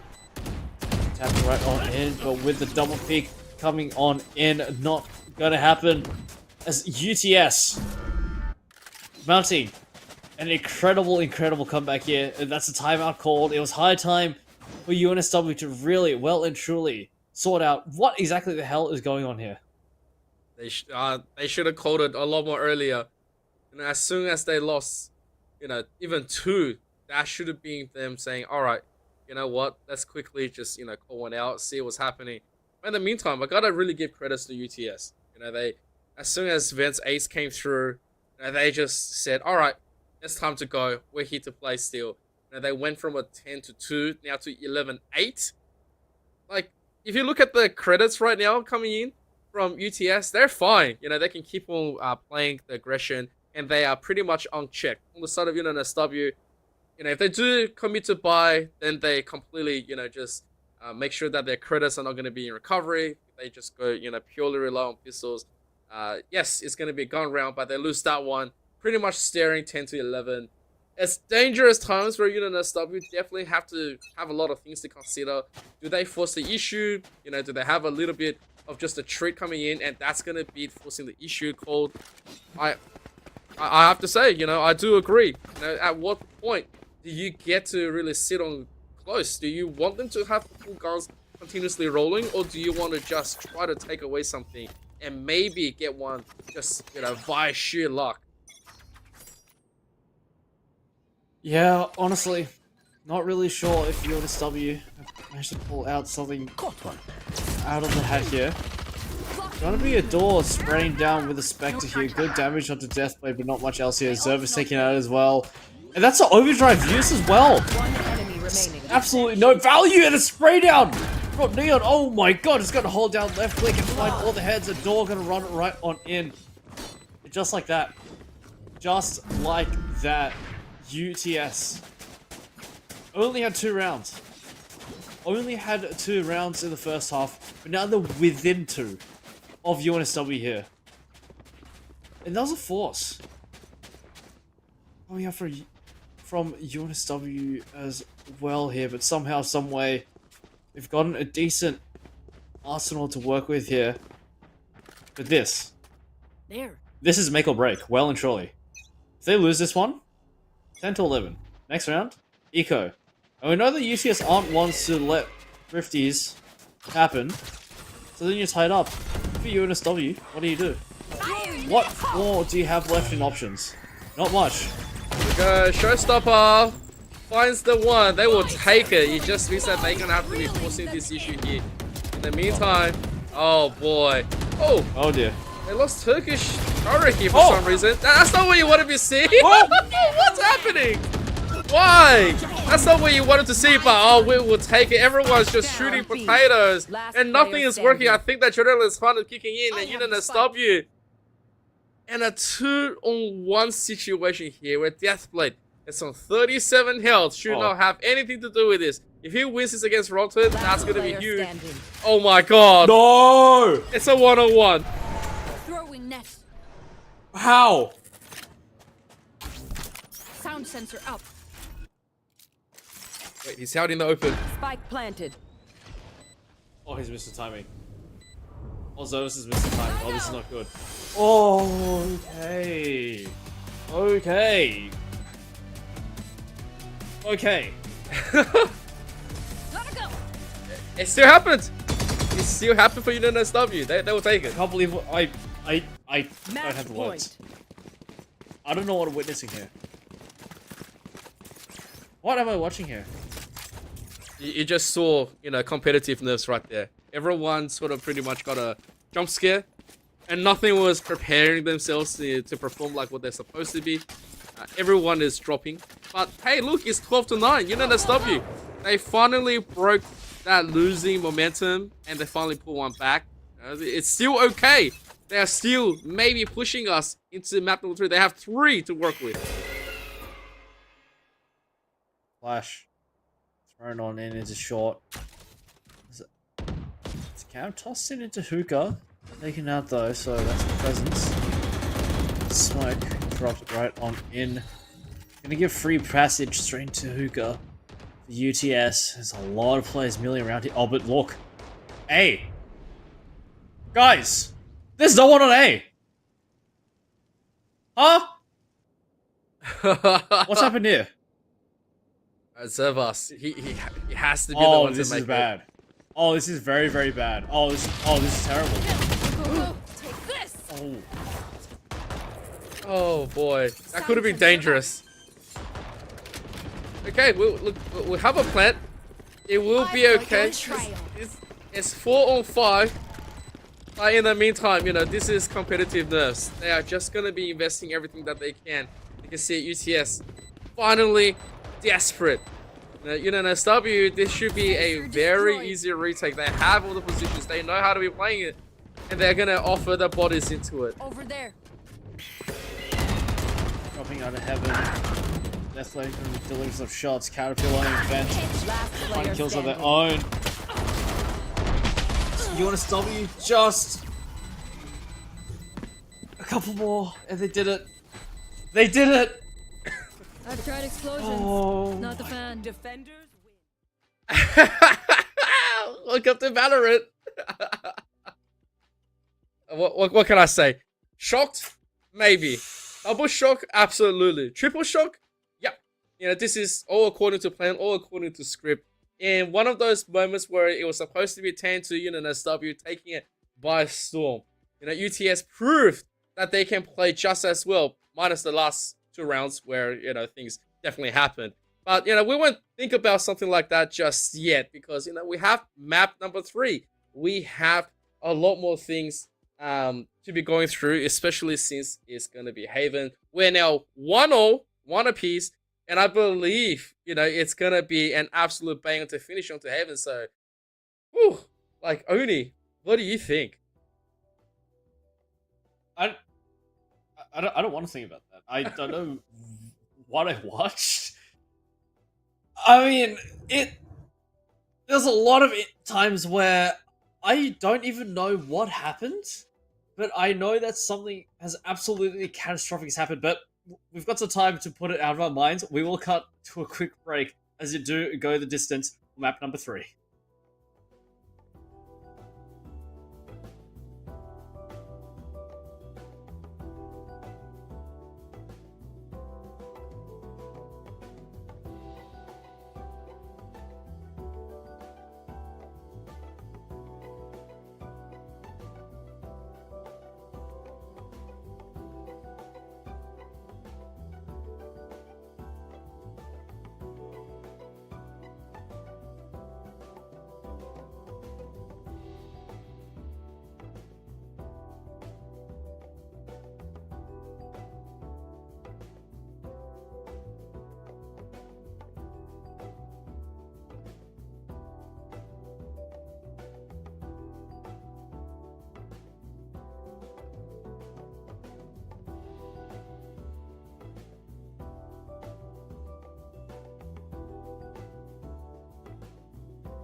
Welcome back, everybody, and it is time to get ourselves into map number 3 between UNSW and UTS onto Haven. Oni, please give us a quick recap. Well, map 1, 39. It was a pretty back and forth affair. It really could have gone either way, but a couple of rounds here and there, and went to UTS. Map 2, let's skip it. Don't want to think about it. Let's go to map 3. We have Haven on the line here.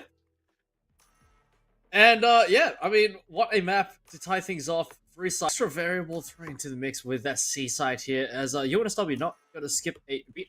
Picks locked on in, and running it back with the same comp that I believe they were running on Ascent here. And yeah, oh, okay, wow. Agents like speedrun here, okay, alright. Well, yeah, hey, look, you know, let's not beat around the bush. Both teams pretty much has figured each other out. And I do have to say, UNSW, you know, they have, if they didn't have consistency before, they do have consistency in locking themselves in and just choosing the agents really quickly. They say, no, we're here to play. We don't have to, like, you know, muck around. We know exactly what we should be doing. The setup is good, and we believe. That is the power that they were, you know, pretty good when it comes down to it. On the side of UTS, yeah, this is going to be their side to defense first. If anyone... Oh. Yep. If anything comes through onto a map like, you know, Haven, we should know that in the first place, there is just way too many things that we should be doing. There's too many points that we should be defending. And so, you know, what do you do? Yeah, I mean, Haven is just one of those maps where you have to be extra careful on your defense. Because you have the extra variable of that C objective. Right? There's still the amount of players. It's still the same, 5. But you have the extra site to be very, very wary of.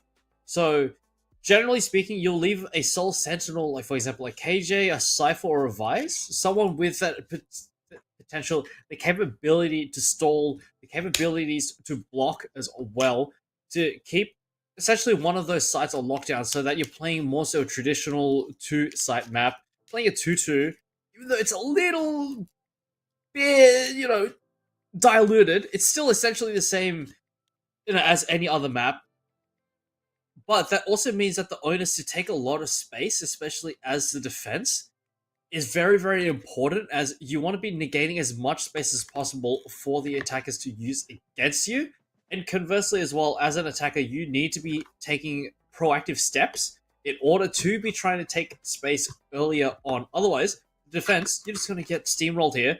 And Haven should be pretty interesting to see how both of these teams kind of manage that back and forth and nuance of these rounds that will surely be soon to come. Personal question, you know, while we are waiting for the game to get back into it, you know, if you were on the defending side on Haven starting, right, what will be the most comfortable position for you to be setting up your own defense if you were playing? So, if I was planning a team out, this is kind of how I would go about it. For the agent picks, a breach is a must, in my opinion. And I'm pretty sure a lot of people would agree, because breach has a lot of area denial utility, area zoning utility, and supporting utility, especially with a fault line and the flashpoint combo. Clearing out a lot of space early on, it really, really does help to make defense a lot easier. So a breach to come on in, a movement duelist, like for example, a jet, would also be really, really very helpful, of course. But outside of that, I mean, it's relatively flexible. I mean, you're still going to need a control like a Clove or an Omen. Either way, it still works. It just kind of depends on what exactly you're trying to focus on, per se. I am a bit of a stickler for the Omen. So I would bring the Omen. Okay. And the Senti to bring in, both teams have opted for a Cypher. Honestly, Cypher still has a place, but I think I would personally lean more so towards a Vice to come on in. And the Yoru coming in as well. Honestly, double duelist setup does work pretty well on both sides, since you have to get a little bit aggressive here. So pretty much what the teams have gone for is essentially what I would bring in as well. But interestingly, no breach into the fold for either of these teams. Both teams opting for Sova, and it's actually an exact mirror comp. Oh, Interesting. May the better mirror, win into this one, especially since this is going to be the decider. It's the one that sends one team to packs, the other one to stay home to compete. And so, in a classic setup, it's going to be the A push. Plenty to be mucking around with UTS in for the reaction, but then traded out with Caterpillar. There is going to be a little bit more right here, but still going to be on the side of the sub. They do have a better place, but Turkish Turret, he says, give me the double kill before I fall, and that is going to be a good defense on UTS. Why are these pistol rounds always so close? Why? Why does it always come down to a 1v1? Jeez. Because it's a superior gun. I mean, yeah. I guess it just really goes to show how neck and neck these teams are. I mean, every single round just seems so close, so strained here. It's going to be UTS to draw first blood here. As you want to stop it, you got to be trying to make up for the loss here. Time to jump. Alright, this is one of those situations where if you're the defenders, you should be having the greatest time, especially if you do control pretty much all the map. That is a huge one. Vent pops Axel immediately as soon as he walked out. And then in the meantime, the W hasn't really cleared him. Vent still has plenty of options in sewers, plenty to muck around with the door, try to push him, and it's gonna get taken out as well. And Neon, this could be interesting, but Deathblade is gonna go down first. Could be very interesting. Caterpillar taken out, but Ronton spotted as well, just in mere timing. He has a Preggy, not gonna miss a beat here. Azervis, last one standing with just a Sheriff in hand, 1v4 needed. Would you want to stop me back? This might just be a write-off here. Azervis, who's more likely than not just looking for a couple of exits. Something to make I got the spike. just a little bit more tenable here. Trying to force a rebuys. UTS to keep their econ just as low as possible. 30 UTS not seconds left. handing anything over too easily. Zervas sees Neon, and Neon's just gonna completely pause. Turkish Tower and Neon. One on the side. Nothing you can be blasting into B. I reckon if you were a breach in that second, it could be something that you can potentially set up. If you are the remaining Yoru, it's just too much of a tall order. And now, the buys comes in for UNSW. It is the bonus for UTS where they didn't really lose anything coming in, and you can see it. That they have the setups. They say, well, we're gonna give you that mid. We're gonna give you the ability to push through. But anything of a mistake, it's an immediate punishment resulting of your gun. Whatever the most expensive thing that's gonna be falling off you, it's also gonna be as well. But Deathblade here with the Bulldog just charges out, wants to get that greedy info, knows that he can just continuously sit here, confirms that there's nothing to be said into this mid. No one hopping into the garage as well. So Time to jump. that's a very interesting outtake, and UNSW, that's nothing that they want to be handing over that easily. That's a lot of info, a lot of space. So honestly, I have a feeling, judging by just pure placements, pure rotations here, UTS may very well just have this one in the bag, the fake coming in, but not going to fall for it. UTS, they still do have the numbers over towards C, but the immediate rotation coming in. Ronton going to lead the charge here. Met with a cage, just not going to be able to get the way out. It's a couple of seconds wasted. Turkish Turret just sitting inside the smoke, but the timing, Ronton comes waltzing right on in. What's this? I could be wrong here. UTS, in a bit of strife as UNSW. They have themselves very nice and planted team for the post plant. Yes, interestingly enough, UTS overplayed their hand, and so Preggy, Neon, Deathblade all gone down for nothing, and so is Vent. Like, that situation where you had the superior info, but you didn't have the A link as well, and A long. I guess the rest of UTS was just sort of over expecting that there was going to be a 5-man stack and pushing onto long. But the thing is, it was C long. They walked through everything and made so much noise. And Turkish Turret with the most unfortunate death in the beginning. It means that there was no info, no insiders, no trade, and I guess there's no bonus onto the side of UTS. UNSW should be feeling quite good about it. This is momentum that might just be swinging to their favor. This is something that they can eventually draw the rest of UTS out into an open gunfight to pick that curiosity as well. So it'd be interesting to see what UTS has to offer. Yeah, UTS with a 1-round advantage here. Full guns online for UNSW. As UTS going to respect their opponent this time, but they will definitely not yield. Still just kind of chilling around here. Just testing the waters here as UNSW definitely exploring towards A. They've just holding C at the gates here. As, oh, Ronton invent. We're going to clash. It's first sign of life here in this round. A moment of hesitation to just confirm what's going on. You can see both sides is not that overly eager, and they're waiting for that reaction. Meanwhile, UTS hasn't really have the best setup onto A. And UNSW, they are favoring this side. They are looking to set up onto the sewers. Nothing to really be swinging against them, and this should be a very easy take for them. So, in a very interesting setup here. They're going to take this side pretty much for free. They're waiting for a Pregger to come back down from heaven, maybe getting something through. But yeah, this is still not going to be denied that Spike man. Yeah, Spike to go down. Pretty uncontested here. Free of charge. That's a full 10-man retake post point here. It's Clove Decay tossed on in, so going to keep UTS back for just a couple more seconds here as Neon up and towards heaven looking to try and deliver something. There's one towards Ronton here. Shots coming out. A door next falls a victim as Caterpillar got a claw one back, but kills coming in left, right, center. Deathblade taking Shari getting one on their own. Axel only good for the one here as it's a cleanup on ILA. UNSW post plant completely derailed as UTS up to 3 now. Yeah, this is the situation where you don't want to be seeing if you're UNSW, especially since you took that side for free.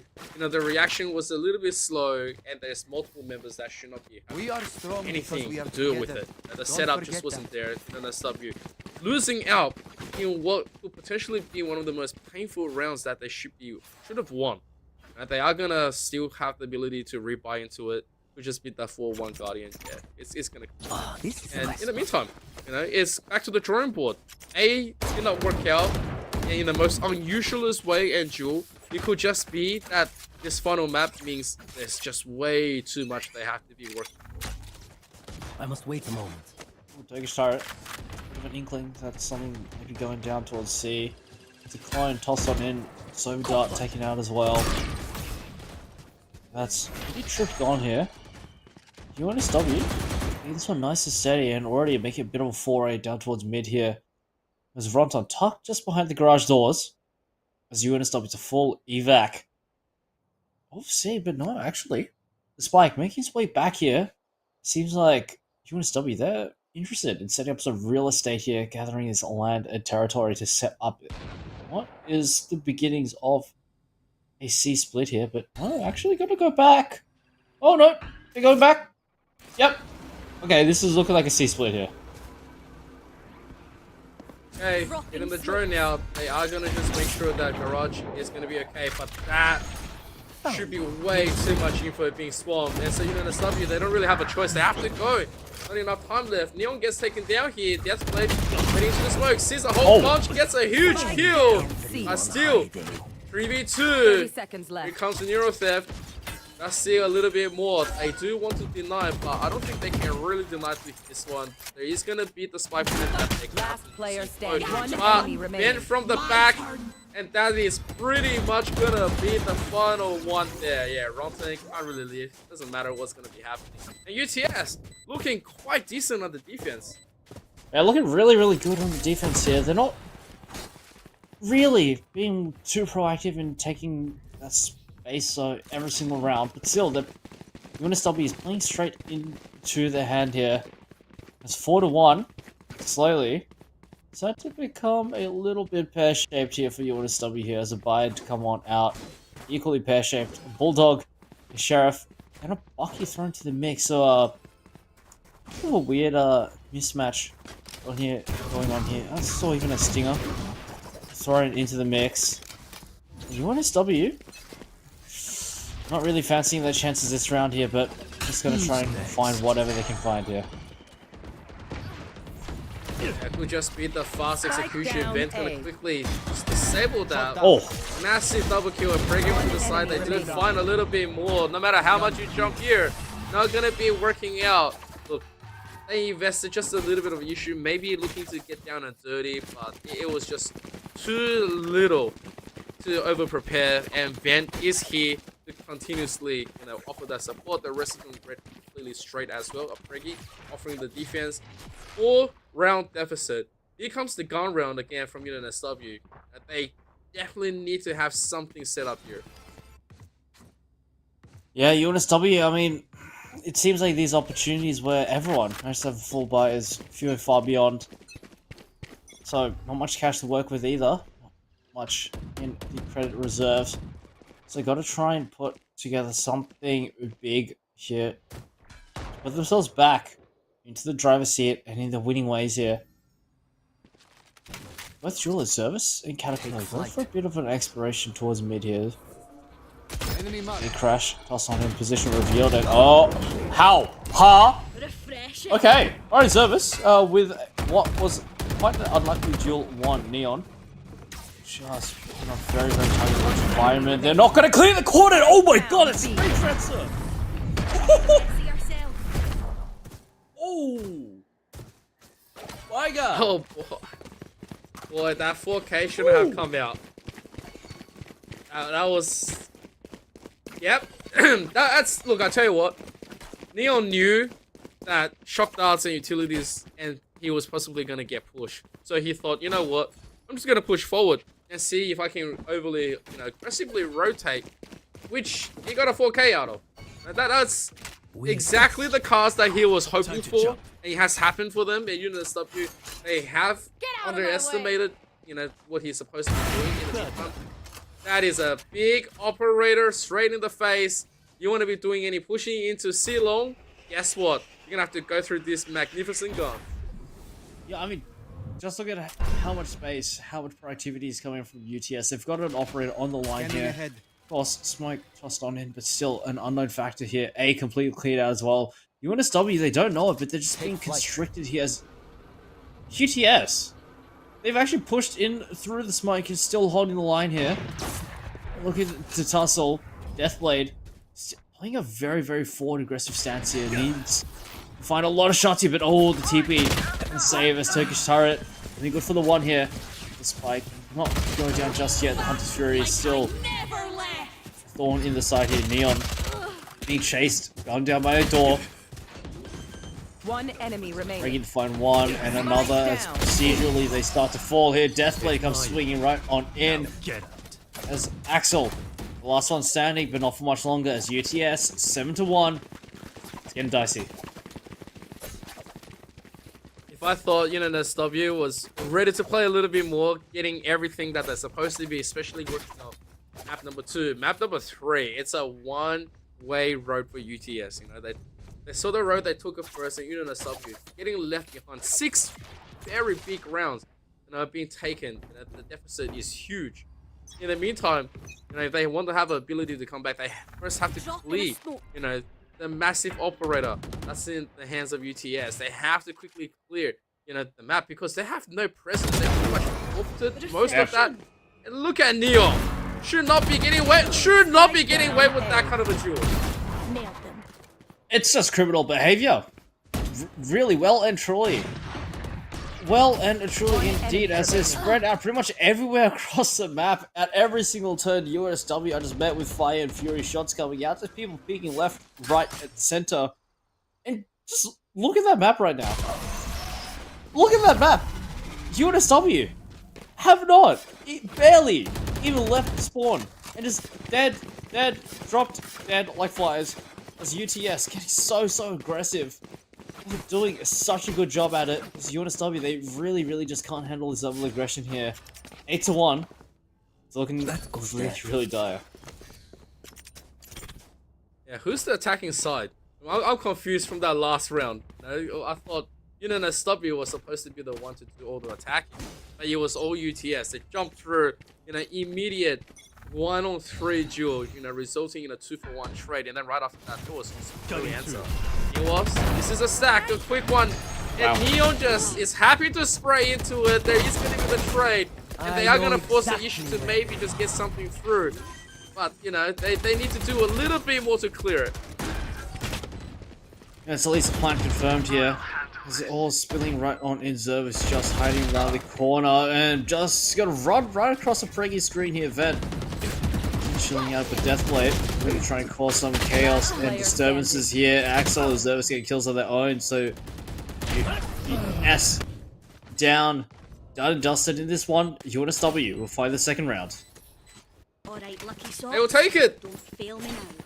If nothing works, just stack towards B, go straight into it. The formula, it still works. When you start throwing bodies at it, the defenders won't have the chance to just, to rotate. They don't have the chance to quickly pull it out. Neon at least knew what was happening, so there was a pre-fire. Kill was good and decent. In the meantime, there is still 2 more rounds that UNSW possibly can take. They have 3 ults that they can utilize here, so you wouldn't be strange for them to utilize it. Who's next? Yep. 8-2. Zervis. Not investing the dimensional drift here. Nothing.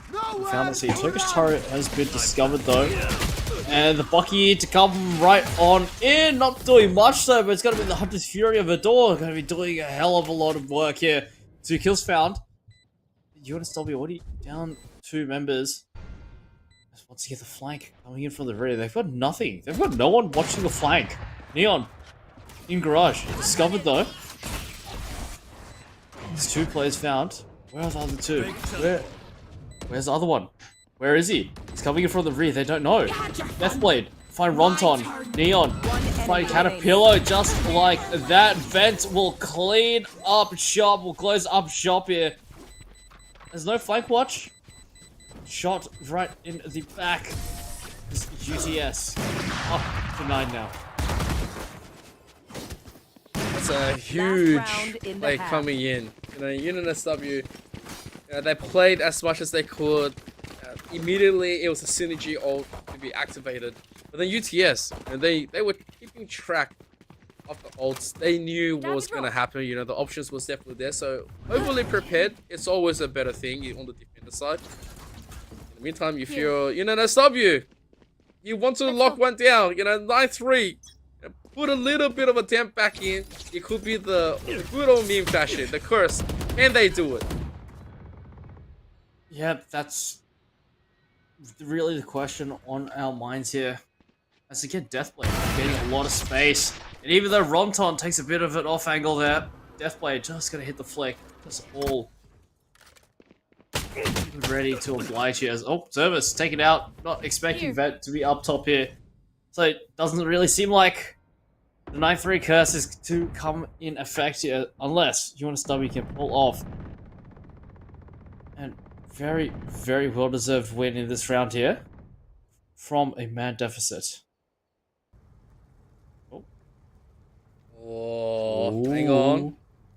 Oh, this is dangerous. Oh, here's the noise. Immediately taken out. Give him another one. It's just gonna be the final member here.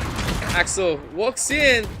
Doesn't get taken up by the operator, but still has to clear it. There's the back from Neon. Nice tap. He'll take the triple. What else does he have to offer? Not much left, and that's gonna be from Turkish Turret. 10-2. It's UTS this time. Let's go for the switch. Yep, the script has been flipped, and now UTS on 10, UNSW on 2. It's deja vu, but it's just a reverse. Last game was a dream, and now has been turned into a nightmare for UNSW, as they did so well to put UTS down well enough, ish, in the previous previous map. But now, they're the ones down low here. 10-2. Pistol round is a must. And it seems like the pack stream slowly started to fade here, but it all rides on this pistol round. All they have to do is just dig very, very deep in the beginning, and see what they can possibly do. I think in the moment, We have a little bit of a pause, which is going to be just fine. If we do think about what Unit SW has been doing on the attacking side, let's just say they weren't attacking. You know, the only one round that, you know, they were able to win very convincingly was pretty much the one where they decided to stack B and really do quite well into it. The other rounds pretty much in the most unfortunate takes. It's one of those things where you decide, it's like, you know, at what time do I begin to maybe formulate some form of a massive aggression? It's just, I push C, doesn't work. I push A, doesn't work. It's like, you know, where else do I go? Like, I can't just always go B, right? Yeah, I mean, UTS taking the initiative to really deny UNSW that space, and that's what we saw time and time again. There's just no protocols, there's just no reaction to what UTS are doing coming up from UNSW that, you know, really well and surely encompasses what has happened in the previous half. 10-2, it's a very, very noticeable split going on here. As I mean, UTS, they played the defense half as perfectly as you could realistically ask for. But yeah, UNSW, their attacking half was frankly really, really lackluster. There just wasn't the same level of aggression that UTS were met. They were reacting off of what UTS were doing rather than being proactive and putting UTS under that scrutiny, which is really what you need to be doing on the attacker side of Haven, considering that it is quote-unquote attacker-sided. But I mean, the defense can really turn it right on back and make this quite a punishing defender-sided map, and that's exactly what we're seeing out of UTS. We're seeing the flip the script on UNSW. And I hate to say it, but I'm not sure if they've got what it takes to do the same against UTS. Well, you know, only time will tell. As soon as we do get ourselves ready to go back into it, I feel like the pistol round is way too important than it's supposed to be. And it's not supposed to be this kind of a standout, especially coming in from Haven. You know, we're always so used to attacker side just, you know, having round after round, you know, getting the defenders to completely guess what could possibly happen and react very slow, so you makes the opposite side look very sluggish. But it wasn't like that. You know, UTS had all the opportunities in the world in order to just go, all right, you know, let's think about it, let's switch, let's rotate, let's overly commit, let's get aggressive. You know, the options, the cards, they just kept on like piling up. They had so much options to be pulling out where they said, well, every round we're going to be doing something different, and there's something you can do about it. Criminally overly rated onto that kind of a play. Not something that I expected out of a Haven. But let's see. And maybe Unit SW, their setup is more towards the defensive side. Yeah, I mean, at this point, you know, you're down 8 rounds. There's really not much you can hope for other than to put up a perfect game, and it's all really going to ride on that pistol round. Hopefully, I mean, for UNSW's sake, if they can turn this one around here, as an 8-round deficit is difficult to really, really fill up here. But then to exceed past UTS, almost insurmountable. It is possible, but it's really going to take some true grit, determination, and sheer willpower from UNSW to take this one to a close game here. Absolutely. Here we go, Ronton. Here's a whole bunch of noise. Can't look to just swing. Here comes a little bit of damage, but gets nothing. Gets absolutely nothing out of it. It's a 4-2. The spike is being planted. And UTS, they are so happy with that entry. If I'm Ronton, my fist was definitely going through that monitor there. That's just unfortunate. And I mean, and high low also just unfortunate for UNSW as. Like, what are you gonna do? Yep. What are you gonna do? What can you do? Really, after that pistol round, it's not even their fault per se. It's just unfortunate, really. The position that they found themselves in. Ronton, perfect for the opener. It's a Turkish turret. I mean, head like their name, head on a swivel, just swings around and out. Whoop, straight in the head, dead. And Ronton, I mean, it's gotta kind of accept it for what it is. I have this. As UTS will win the pistol round here, so UNSW, the hope that they can make it to the end here. Really, time to fade. Here we go. What's in the issue? And they are gonna be completely pushing Zerva's Axel. Both going down, but Roto takes the double. That's going to be something at least. They have to recover the spike before they can do anything else. And so in the meantime, gonna Caterpillar and a door trying to push through. But that's gonna just get nailed by Vent onto the high. And that is also Ronton going down. They know exactly how to be playing to Caterpillar. It is huge. Match point. 12-2. Yep. 12-2. What a scoreline. Just one more round.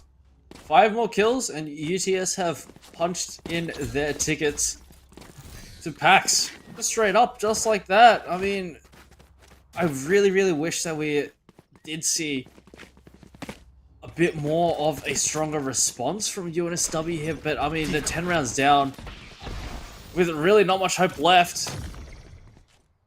And yeah, I just don't think that there's enough left in the tank for them to pull this one through.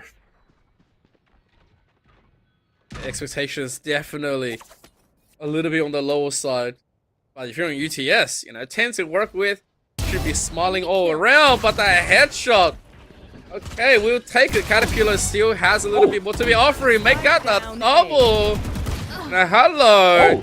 That is... Why do they even need any formal guns? They don't need any vandals. They just need, you know, sheriffs all around. Turkish turret, 1 on 5. Not much you can do. Okay. I reckon I'll take a kip after this. I've earned it. Maybe UTS are just feeling charitable that round. Maybe? Could have a Maybe? shot. Because if not, then not sure what happened there, but you know, 12-3. They've got an absolute iron wall to set up to keep UNSW out here. But UNSW on with a full 5 vandals, full shields as well to boot, so all the accoutrements brought in here.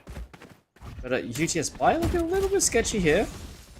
But Ronton to open things up, straight to Turkish Tara. Zervis just hiding around the corner. Position not revealed yet. 1 on default. Zervis still waiting and chilling with a spray down coming on in. And UTS just like that, in a blink of an eye, dead as UNSW 2 in a row. Alright, I think, you know, UTS, we know you're winning. We know you're doing well. But right now, you're going to be put into a deficit. Momentum is going to be swinging back into UNSW, who pretty much was just rolled over by you guys. So, you know, it was 12-2. Now it's 12-4. They have the guns. If a few more get streamed through, I'm going to start laughing. Alright, so UNSW right now, definitely, they have the guns and they're ready to play. UTS should not be getting any thrifties. So, all eyes upon UNSW to perform. Yeah, UNSW armed still with those vandals. Just gonna be waltzing right on in Neon, a deep entry into the side of Vent, taking the back side as well. Zervis only good for the 1, and okay, Vent, nice shot through the smoke. Gonna be the Blade Storm coming out as well. UTS have got themselves set up for success here. Vent still with the blades here. Axel just hiding around the corner. Headshot taken out. Ronton dead as well. So this one looks all but done here. It's just Caterpillar left, just hiding around the corner here. And just like that, UTS will close it out. And with the full best of 3 taken out all 3 maps, congratulations to UTS. They booked in their tickets to the grand finals at PAX Australia. Commiserations to UNSW. They will go down to the 3rd place decided, but my god, what a series. Indeed. What a series being run through. You know, first one 13-9 on the side of UTS, second 13-9 on the side of UNSW. And now, you know, in a straight domination from UTS on Haven. I didn't want to jinx it, but, you know, UNSW should not have lost that last round in that kind of a thrifty style. But it was still just where UTS feeling for themselves. They really felt that this is pretty much it. We don't have to think about anything. It's just going to be the victory lap, so let's just roll in and just dominate B. And they sure did, you know, massive carry coming from Vent, massive triple kill, that Blaze Storm threatening, and nothing else anyone can do about it. Huge congratulations. Yeah, I mean, UTS, it was a bit of a back and forth game in some of those maps, but Haven well and truly the home ground here, defending the home turf. They will take out a very, very convincing victory here on Haven, 13-4. Very nicely done, UTS. They've booked themselves in as the first contender for the grand final title at PAX here. And UNSW, it's unlucky, unfortunate, but back to the drawing board again. As I mean, they made it this far. They made it to the playoffs, so the only way for them is up here. Down, they will go to the third place decider. The only thing, that's not too bad to think about is that UNSW at least don't have to travel. They can still compete in the comfort of their rooms. Damn. And, just relax.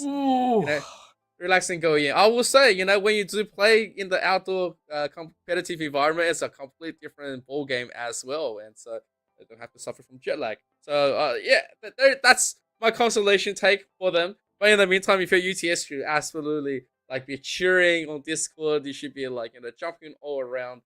And yeah, it's massive dubs. Yeah, it well and truly is a 100% secure the place in the grand final here. And what better than to have an interview with UTS, the victors here. It's going to be Deathblade. Welcome, welcome. Yo, how we going? Absolutely Doing well. amazing. Absolutely amazing.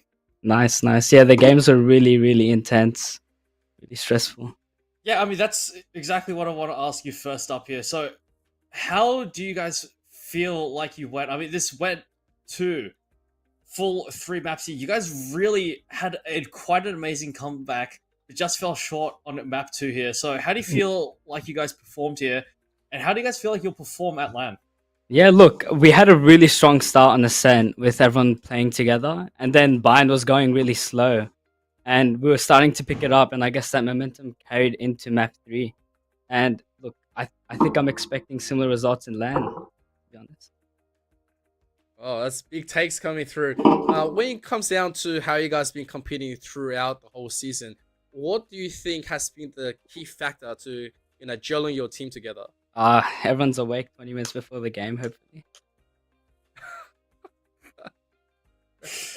Oh man, I mean, yeah, it's been quite an amazing journey seeing guys throughout this entire season grow as a team and also as individuals as well. So, yeah, I mean, there's still going to be a lot more in the future after PAX. So, where do you guys hope that this team will go from here on out?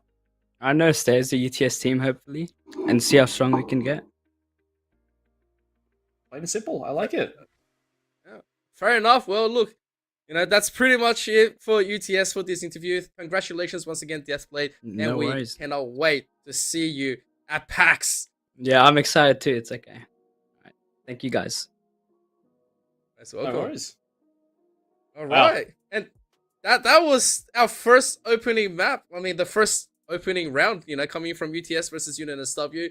And now we ultimately has found the winner out of the 2. And we cannot wait for exactly what's going to happen next. But we are going to quickly cut into our BRB. And then we will be back for our second match of the night.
Welcome back, everybody, into the AEL University Elite Series of Valorant. Once again, we are ready to go and play some more beautiful Valorant. But before we do that, we have to give a massive shout out to our sponsors. And to begin with, is AGON by AOC, the #1 gaming monitor brand in the world.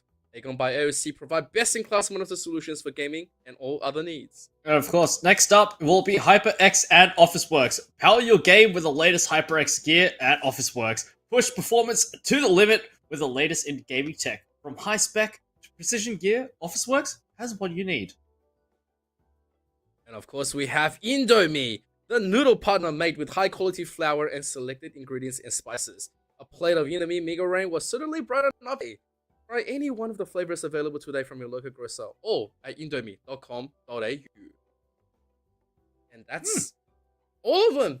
And we want a lot more. We always thank them. You know, we love our sponsors. But of course, going into the next set of match here, we have Monash against University of Melbourne.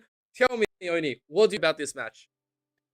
This is as close can be. It seems like UOM and Monash were predestined to meet here. And what a place to meet. And taking a look at these rosters. On the side of Monash, we've got Jolt, we've got Depth Try, Mini, Iceman, and Awards. On the side of UOM, we've got Moon, we've got Shaywon, a Book, Paranoia, and all live here. So, it's a battle of the Sydney Unis settled. UTS took out the crowd, and now we go down south to the battle of the Melbourne Unis. Who's going to take this one out? Is it going to be Monash? Is it going to be UOM? We've got to find out what map it's going to be first up. It's another best of 3 served right up here. And it's going to be Bind first up again. Okay, we're 2 for 2 with Bind. Yeah, you know, we have Bind and then followed by Sunset. And of course, the final one being Lotus, which I guess is a nice little bit of a change up. I was thinking maybe we can get another Ascent, you know, for the finisher. But you know, it's not. It was a dream that it was never going to happen. But I can, you know, obviously go through into this kind of a video. I do enjoy a nice bind to the start, but then, you know, we will have a little bit more action. Let's see what's going to be the full uptake coming from both Monash and UOM. Yeah, I mean, it's a pretty nice array of maps to come out here, but it will be Bind first up. We go back to the sandy lanes of Bind and UOM. Again, not going to be wasting a second to get those picks locked on. And we're seeing a Brimstone come out this time. That's actually an agent that we didn't see before. And Viper coming in as well. Very, very interesting to see what UOM bring here. Gecko as well. I haven't seen Gecko in what seems like years, to be honest. So UOM, interesting to see what they're cooking here. They're bringing the double controllers in. A single duelist with Gecko as the initiator with the flashes here. On the side of Monash, a bit more of a traditional pick. Bind. Going for Mini as a duelist. Jolt going to be coming in with a fade as well, but Monash going for the double duelist setup. Pretty interesting compositions coming from both teams here. I don't think we should be too overly surprised. Like, I'll be with you. You know, when it comes down to the Brim being brought back in, you know, it's not an agent that we're used to anymore. But then right after that, you know, having the Gecko set up, that could, you know, pick a few surprises here and there. I'm pretty sure Monash is probably thinking, what's going on over here? You know, as they are going to stick to the more traditional style. I think that's going to be just fine coming in from both sides. They do have very big control and dueling powers. All the times that we do try to compete, we want to see a little bit of a variety coming through. But will it be UOM overcommitting in the side of creativity, or will it be the downfall? That has yet to be determined. That is going to be the question everyone's going to be thinking for tonight as well. But in the meantime, we do have ourselves a match. Yeah, we do indeed. I mean, Viper isn't really an agent that we do see too commonly these days. I mean, you do tend to see a lot on Icebox. Not so much Bind, so pretty interesting. I mean, it definitely can work. I mean, you can really... Oh! Yeah. I'm gonna give the peace sign right there. I feel like you know, there was probably something else that we need to do before we do go ahead. But in the meantime, we are back. You know, we haven't really got into it. I do have a question for you, Oni. What's up? What's up, Mr. Amp? What's up? Is that your favorite anime posted on your wall? Oh, Attack on Titan. Yes. Oh yeah. I mean, if it wasn't, why would it be Fair there? enough. Why would it be there? But then right after that, you know, we also do have 2B on the side. Like, is that your favorite video game, or is that just a personal aspiration? Nier Automata is indeed my favorite JRPG. Love that game. Beautiful. If you haven't played it, it's an absolute masterpiece. I highly, highly recommend it. Question: how many endings did you do? All of them? I think I've done all the main ones. I don't think I've gotten every single one though. I think I'm sitting at about 20 something, almost all of them. Yep. So I do need to pay it a visit. It has been a while. Yeah, viewers, to anyone who hasn't played Nier Automata, especially into the Your Heart edition, there's more than 20 different kind of endings, and your 26. game, you know, 26. That's right. You know, Yep. You do have to for prepare every letter yourself, of the alphabet. Yep. and the most famous one is the fish. Yep. So Fish. the fish. Think about it. You'll find out. You'll find out. You'll find out. You'll what it find is, out. Fish. Really great game. And I actually don't know what's the third one. I can't see what that is. Metal Gear Solid, baby. Wait, okay. I It's see Solid there's Snake. Yeah, you see it? You see it? Yeah. there I we go. see it now. Like, it's just a little bit, you know, fully blotched out, so I couldn't like really. But hey, enjoying Snake Eater. I actually, funny thing, I haven't played any of the Metal Gear Solid. No, that is a lie. What? I've played one Metal Gear Solid game. I have every single game in the series. I just haven't played them yet. But yeah, I mean, we got to get a little bit more time to discuss this a little bit more in depth. So we will cut to a quick break. We do appreciate your patience. We shall be back very, very soon with this match.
We are back.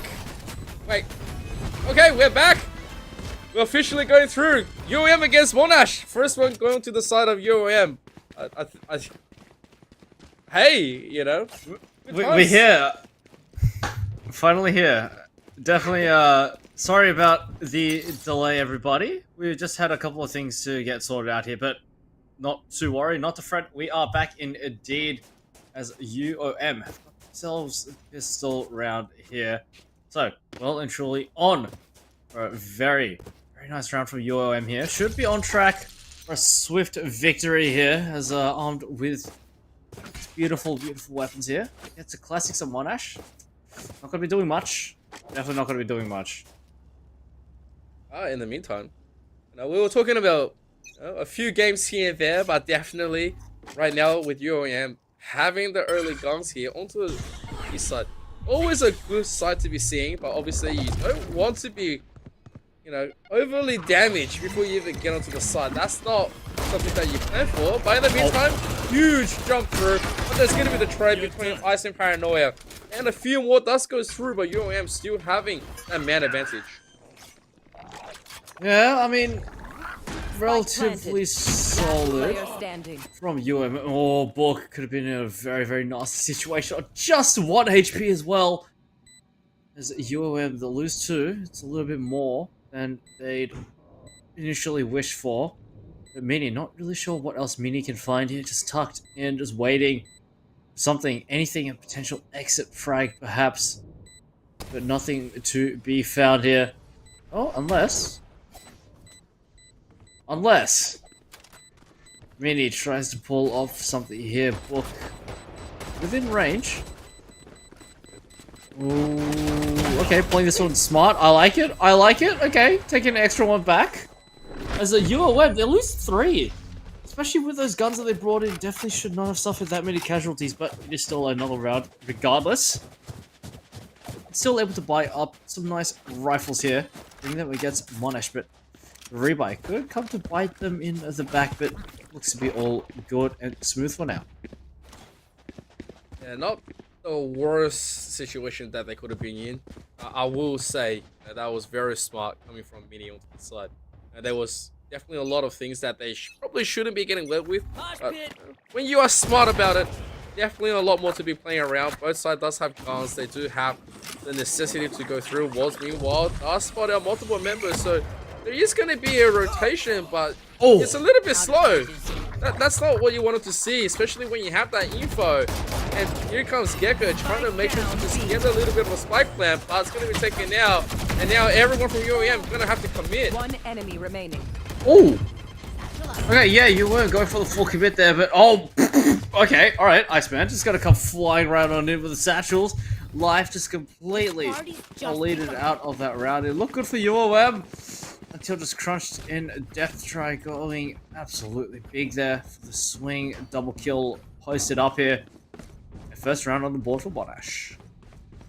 UOM over there, I don't think they were expecting a second defender that's being put into B. They're probably thinking, you know, it's a 4-1, especially, or it could be a 3-1. Someone's probably posted them to be exactly what's going to happen.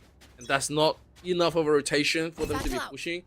But in the meantime, you know, Monash definitely happy to be playing around with it.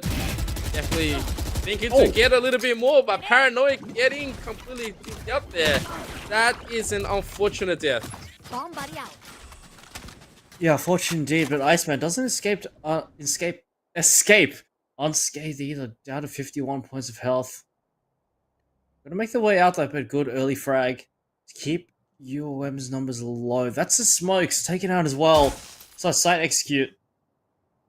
Gotta be just that more difficult here, but yeah, I mean, they do have the Viper available, but can't really get the luxury of being able to place it exactly where you want here. And live on a bit of a lurk, Wad spotted out, gonna deliver a couple of shots back in. Still, just gonna be holding steady here. And in the meantime, it's just gonna give a little bit of position away. A little bit of a junk jiggle coming from Waltz. Does spot out, there is gonna be something coming through.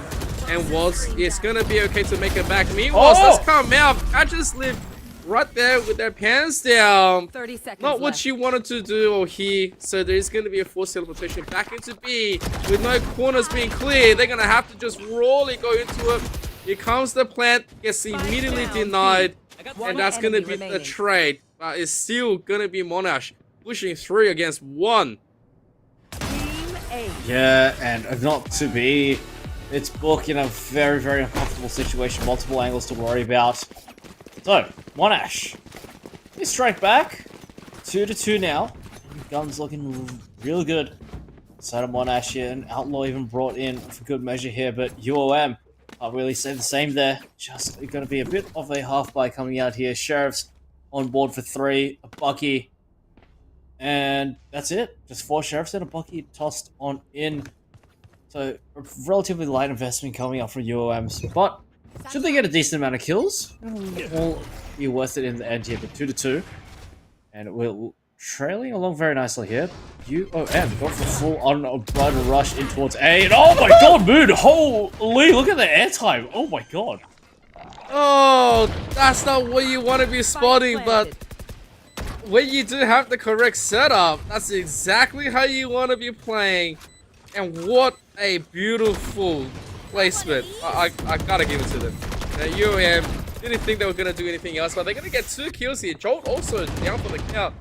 Spike pretty much locked away. Now Monash, they have guns. They are supposed to be much better than this. They are just being pressured into oblivion. Last player standing. Oh dear. Step. Last one standing, last one alive here. It's like, what do we drop? Straight on in. Gravnet caught here. J1 and Book making their life so much more difficult here. Shots come on in. And no opportunities here, but somehow, some way. UOM, it was just a thrifty. It was a very, very light investment here for Sheriffs and a Bucky. But somehow, some way with an amazing, amazing opener from a Moon that round. It gets blasted sky high here as a Monash brought to their knees. Still rifles coming in as well. Judge scratched out a Bucky coming in, and a bit of a mismatch of other weapons tossed on in. But yeah, just the economy, not where they want it to be, as UOM brought back the advantage.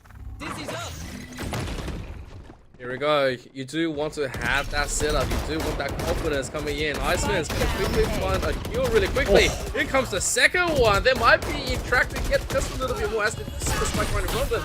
All of a sudden, they are losing the players. You don't want to be having that advantage being put away and donated. And all of a sudden, UOM, they are back. But Jolt in a great place. Enemy down. Oh. 1 enemy remaining. Spike down A. Sweet dreams, asshole. Their heart rate just went up. Okay, it seems like the idea of teamwork has been completely thrown out of the window. Monash going for some really unnecessary solo peeks going in, aggressing a little bit too much. And then paying the price for it, but Jolt, you gotta save today, a triple kill with the Stinger, which should not have even been a triple kill in the first place. But yeah, we're seeing everything today, aren't we? Absolutely. Things that's not supposed to be working, things that have nothing to do with it. You know, TwoTapTony is here. We don't even have the opening with the showstopper, so at least that's good.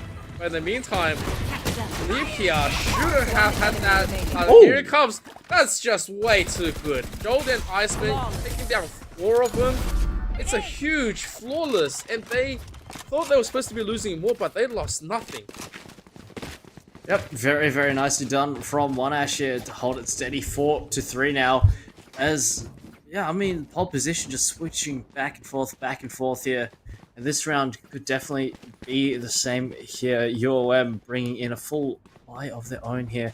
Yeah, I mean, like I said, the economy not looking too good. Looking strained. Everything has gone into this one here with UOM. So Monash, still, with a decent credit reserve built up here, can afford a couple of gun rounds. But yeah, I mean, with state, how things can easily switch.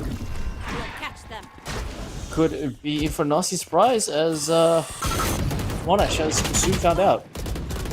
And again. And again. It's a little bit of insanity that's being activated from both sides. But I believe it was the same setup. And Moon just immediately jumps in, get a few Bucky shots through, and it's just the complete round. We busted open. And you can see Monash desperate, trying to get something done. Pushing Paranoia out there for 3-1 as well.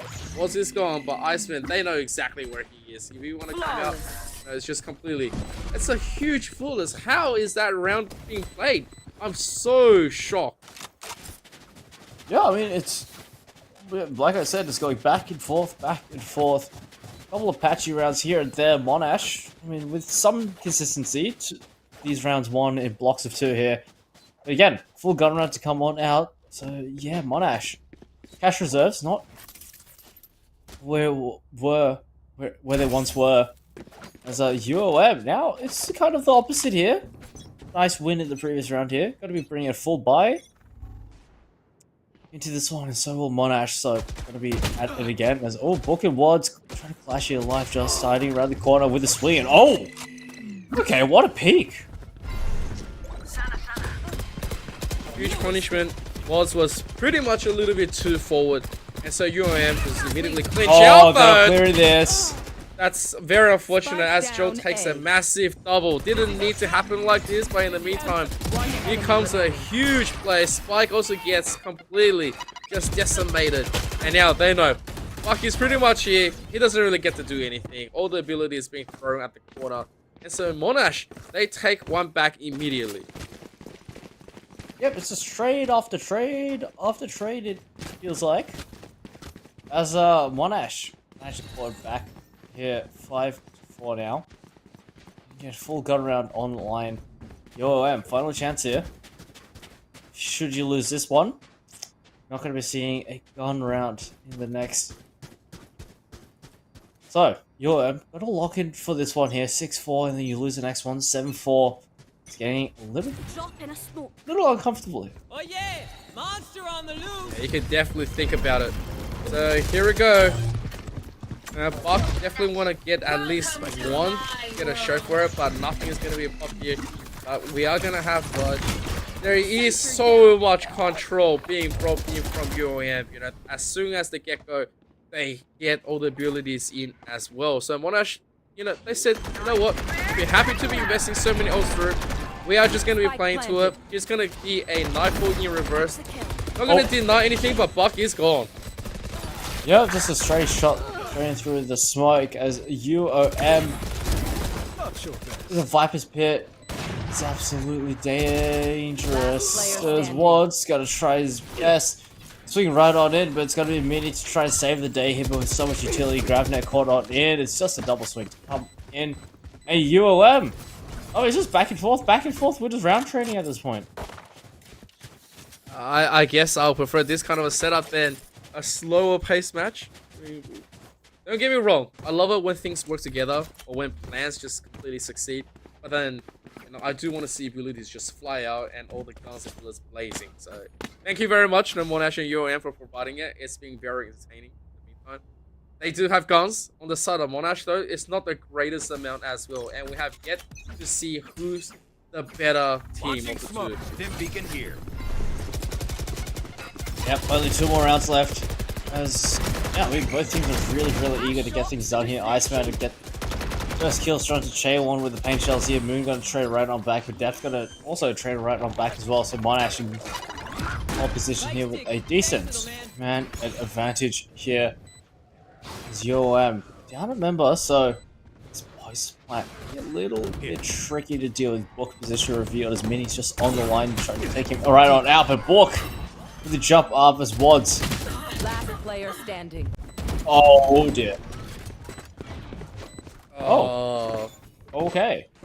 Yep. Missed shots there, and just one of those games. Just one of those games. Last round before the I'm very switch. surprised from UOM. They had a lot of control, though they were one man down. At least they were able to quickly bury the spike and just put themselves down. But I'm very surprised by how they, miss a lot more. It could just still be competitive nerves that, both sides hasn't really warmed up just yet. But this is the final round. Before we go for the switch, it is still very competitive. 6-5. The setup is here coming from UOM. They are more than happy to continuously play to short and push Monash to maybe even over rotate. Like, here we go. Florida utility, Florida ultimates coming out. I don't know how many ults I just saw popped there. Ward's gonna run like hell away. We're gonna get caught in the back for alive. We get one back as well. The UOM still plays alive here. Book just tossing in the utility. DZ coming in. Iceman still alive though, but not for much longer. As Monash, last man standing, is gonna be Mini trying to tap away though, spraying them down. There's one, Shay one dead, but Paranoia will follow it right on up. And much like the pace of this game has gone back and forth, the scoreline, it's dead even. Okay, this is gonna be one of those. Nice and fast. If you can meet with that pressure, I will continuously, happy to like just completely dumpster everything into. And we remain competitive. Both sides is having a firm handshake about it. Now, I will have to put it back to Monash, right? UAM, we didn't think it was going to be that kind of a setup, but they just said, all right, here's my foot, here's the pedal. I'm going to start, just completely pushing and stepping onto it, and I'm never going to let it stop. Monash now, will they do the same thing? I don't know, but they certainly have enough potential to do it. Yep, this round coming out here. You're getting real aggressive. A huge clash. Book with a triple kill though. As Monash now reduced to just 2 members. A huge clash going in down long. One enemy remaining. Is alive to find Wads, and last one standing for Monash. Mini once again looking to try and deliver everything. It's just them against the world here. 3-on-1 for UOM. This seems like it's well and truly in the bag here. Mini tossing out the decoy. Flash toss on in a face fully goo. Oh, Mini successfully sold it. Successfully sold them a blank check here. Not actually going to go for the plant immediately. Going to get a forward position fake. Warrant the reaction there. But not to be. Paranoia. Swift headshot straight into Mini. And that was a little bit too good right there. I wasn't sure how they were going to be reacting, but if the setup is good, they don't really get caught for no reason. UOM just decided to swing immediately against Monash, and they swung the right area as well. Now, you don't really think that there's going to be such a huge fight, especially in a competitive match placement where it will send you to PAX Australia. But in the meantime, there's still something to be played for. And UOM, they are very gutsy, and they say, we will keep on pushing, we will keep on playing the aggression. Let's see what you got. Yeah, I mean, essentially, but this one, I'm going to take a bit more of a chill stance. As Monash, definitely heavy lean, heavy favoritism towards B side. This is still really waiting for something big to happen here. Pretty interesting tempo change coming in now.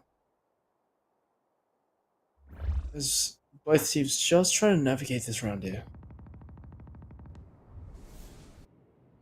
You can see it. They are going to try to pressure a little bit. Maybe keep UOM on the guessing game right here, but in the meantime... Oh, Iceman did swing. And Life was ready, but not enough for the full committal. Missing all the shots. In the meantime, Paranoia might just have to be facing a time war, but Iceman does get a kill here. Paranoia does swing.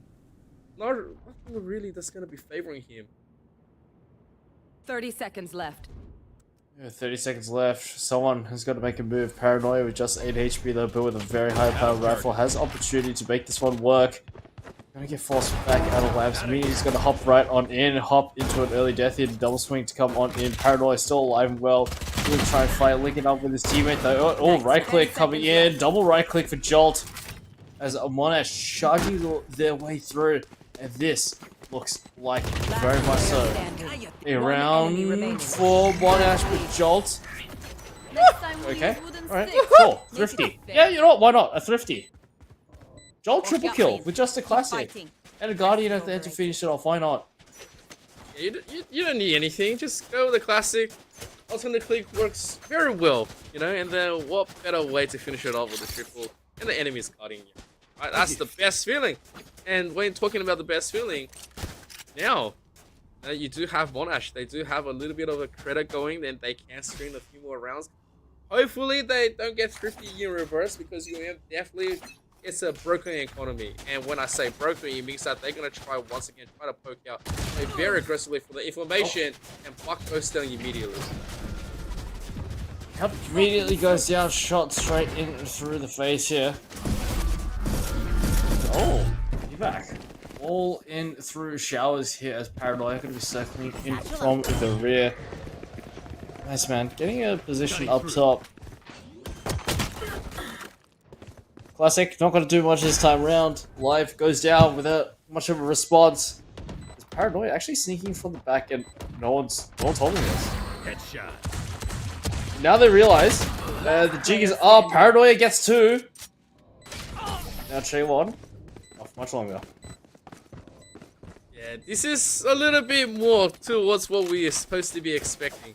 UOM definitely try to play really aggressive, but then the kick gets wrong. And everyone on the side of Monash was happy to take the 1-on-5 fight. In the meantime, I do have to give him credit for really just making sure that UOM does get baited and they're coming back into a very unfavorable fight. In the meantime, you never want to see yourself being killed from behind, and that's something that they're gonna have to expect a little bit more and invest into it. And Monash, 1 round difference, could have been the difference maker. Yet to be seen, but there's still a ton more rounds to be played. Yeah, of course, 13 is the magic number here. There's a bit of a tempo change. Yo, taking this one nice and slow, nice and easy. Excuse me, Monash. Monash taking this one nice and easy. Just trying to poke around to see what exactly is going on here. But still silence. But not for much longer. Iceman, the Moon, taking shots at each other. There's a minute left on the clock. It seems like Monash really want to get into this B site. This is okay of a position. If they do wish to quickly, just make a massive dash, like they don't need to invest all 5 members. I mean, they rerouted 3 people to the A site already. And so this, I don't know if this commit is going to fully work in favor, but alright, with a Nightfall, that should be just fine, as all of the members of Monash, they need to just make it 30 in. seconds left. Yep, I mean, they made it in, but it's an entirely different matter of can you get the spike down. Mini down so low as well. Gonna make a reload. Just hold tight and feed a book a kill straight on in. Just 3 on 3, making this a little bit easier. But Iceman on a bit of a tear here. It's a showstopper for Brock as well. Straight on in. It's a heat-seeking missile straight in as Iceman will go a big deliver quad kill. Okay, that is a little bit better coming in from Monash. They were able to settle it in, and so with the Nightfall open, the guarantee is good. But obviously there was a few moments where things were looking a little bit dicey. I will also say, that UOM is losing a little bit of steam. You can tell that they do have sheriffs. They don't have the other guns. They're just ready to play a little bit more of Valorant, trying to maybe get something working. But when I say that, they could just be meeting everyone here. Multiple members. Oh my god. Okay. Never mind. Moon is just gonna get a double kill. He says, yeah, because this is my purpose. This is my gun. Spike down A. Hey, Okay. bomb, buddy. Okay, I cool. have this fight. 3 kills. Sure. Why not? As now, it's a 2-on-2 affair somehow, some way. But with UOM down on just the sheriffs, surely there should be another round for Monash, albeit pretty rough, pretty drawn out, pretty embarrassing as well. Should still be another round here. Alright. What I did say, there's the raw guesses and the raw dueling power. UOM They certainly did not Last player disappoint. One enemy remaining. Iceman Spike down will get A. traded. Here we go. Oh, from the back. Yeah, that outlaw is just gonna pay itself in space in the end to quickly just ensure that they still do win that round. What a devastating round that was. You know, UOM, 4 sheriffs in hand, didn't think about anything, and they almost threatened that last round. It's a huge and a little bit of acknowledgement to what they are supposed to be doing. In the meantime, there is a quick timeout. Yeah, timeout coming from the defense here. Coming up from UOM. I mean, there's a 3-round gap. I mean, they've lost 4 rounds in a row, so high time to get a timeout in here to sort of reassess your strategy, as it's getting a little bit too close to comfort for UOM as Monash. Only 3 left to take out map 1 and 1 step closer to LAN. So hopefully UOM have a nice chat, see what exactly is on the down low and get themselves sorted out. Yeah, I don't think they really need to overly have a conversation on what they need to do. It feels like they already know how to play for the control and know exactly where to be aggressing. I think it's just a matter of how they can slow down the momentum, and they need a general timeout. That's could just be the general thing that they're going through. It's like, hey guys, we've been losing round after round. We don't have to be doing it, especially since now we do have the guns. Let's quickly play for something different. You want to maybe, play? Let's play. Get the best thing that can happen instead of committing it to a 4-1 push or even a 5 straight into the attack. But things remain to be seen because Monash definitely in the driver's seat. Take hold. Yeah, I mean, well and truly. Them down. 10-7 with the 4 rounds in a row says it all that you need to know. You are getting a little bit antsy trying to push into Octagon. But yeah, eliciting no rotation from the rest of the UOM forces. So still just gonna hold the position steady here.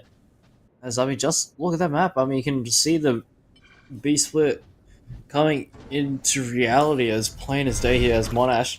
A little bit inquisitive, going to be clearing out some space. There we go, just going to be holding out the mosh. As Monash, flash is coming in, utility flying right on in, but still not exactly committing to it yet. Yeah, they don't really have to be playing for this, but the 30 time is seconds starting to run low. They don't really have any more chance because teleporter options are also going to be just going in their favor. Mini gets taken down, Moon taking a double. Life is gone, but all of a sudden, I think that's pretty much it. UOM are going to lock this one down quite easily because, yeah, Def not going to have that opportunity. Yeah, I'm a little bit confused because Monash didn't need to give all that much respect that they gave for B. They could have just said, you know what, we have the man advantage, let's quickly just, one flash and just start executing. I feel like they lagged a little bit too much before they committed, and that really hurt them. Yeah, no, exactly. I mean, had they just, pulled the ripcord early on and pushed right on in, they would have had a much easier time. But just a moment of hesitation allowed the rotations to come on in and lend that support here. So UOM, they strike back and break the deadlock in these rounds here. So My ult's ready. very nicely done. UOM just one step closer. Monash immediately drift. Who's next? Get some form of a play. So here we go. Mini quickly get a little bit of info. Want to quickly set up, and that is really a nice setup. He's behind them all, and they have to respond to him. They can't just leave him onto the side. In the meantime, the rest of Monash, they push in without really trying. They should know Moon was there, so a little bit of unclearance here. The communication broke down by 3v2, and they have committed. Now the spike needs to be re-picked up, and these two are a little bit low on the low side. Mini is definitely on below half. Has made it back to support. They are looking to reroute back to B, and the rotation coming from Park is already practiced. Yeah, down to 2-on-2 here. As a spike making its way on over towards B, but Book already here 30 seconds waiting left. to receive Smike to go down on towards A to keep them guessing him a book. Oh. Oh. Oh, what's going on here? Book does escape with 18 seconds left. There's no choice. Last Gotta hit player towards B standing. here with the rotation not in just yet. Book will take out Mini as Book very, very 10 seconds smart. left. Hang right on back. Run on back. Spike And planted. put Depth in a bit of an uncomfortable situation. One enemy remaining. Oh my god, he won Oh. the fight against Paranoia. Oh! Huge! My god. kill. How did he do it? How did he do that one? That was crazy. Kick him in the shin. You didn't think that was supposed to happen, but Monash, they will clutch up. They will hold. And they will keep on pushing with that advantage. Meanwhile, if you're UOM, things are definitely hurting in the credit department. You can see it, Moon and Lust, they're both hurting a little bit. Not going to be able to buy the best thing that they can. But then again, you know, they do have 2 ults that they can utilize with this round. So we shall see how much of a defensive take that they can.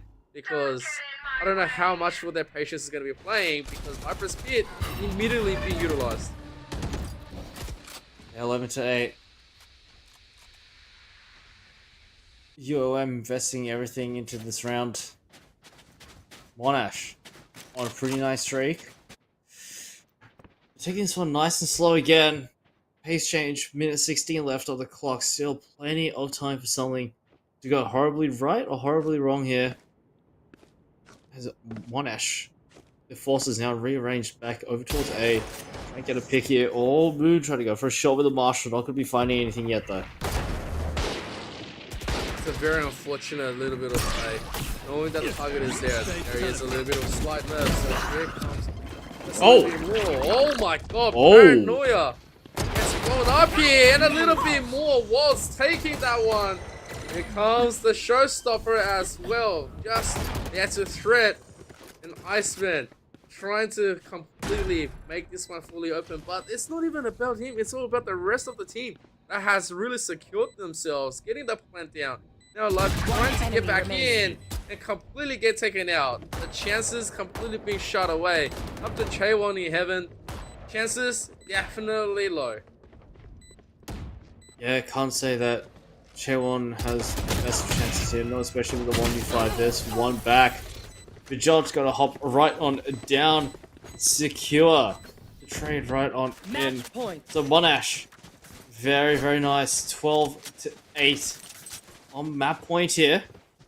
Where they've had a lot of consistency, a lot of successes here.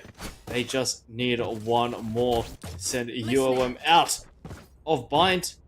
Put themselves one step ahead, one step closer to going toe to toe with UTS potentially. Together. Cutting through. Here we go. What to work with. One showstopper on deck. Can definitely be looking to do a ton of work here. UM gonna get punished for their agent pick. We don't know just yet, but certainly starting to look like it. And Joel, you can see it. 1 kill away. One nightfall could be super devastating. You can see Monash angling towards it, making sure that there is going to be a little bit more wards committed. Looking straight into the elbow, teleports back in. Knows that there's at least someone contesting. Don't want to be looking. And here comes the teleport. Paranoia immediately taken down. Face your Paranoia immediately taken down. Moon will get one, but the Nightfall to come right on in. As Moon get immediately traded out here. Spike to go down as UOM just down to 3 with not a single rifle in sight either. Chaewon still will find Mini though until he's thrown on in 3 to 3 now. It will take a little bit of that fight. That is nice utility usage. And now the final stands that come through. UOM desperate to try to get in here. But it's still 3v2. They were looking at a little bit more. But that is going to be Monash taking a 13 to 8. What a map. Back and forth in the beginning and into the switch. You do have Monash edging out a few more rounds. Yeah, Monash very nicely done. I mean, it was a 6-6 half, so Monash to put UOM down like that, I mean, it's really well and truly commendable stuff. So very, very nicely done from Monash here to put themselves one step closer. That's a map 1 victory. Now, they just need to secure one more map to take this out in 2-0 fashion, but with UOM, there's still another opportunity to claw one back. It's definitely not over just yet. Yeah, definitely not. It looks like we might be just going straight into could be the second one. We haven't really got word to confirm just yet, but yeah, on standby, having a few more good matches coming around, and now I can finally ask. Favorite. Okay, we're getting back into Metal Gear as well. Metal Gear Solid, which was the game that you excelled at, that you played? The only one that I played was Ground Zeroes, which is only 90 minutes long.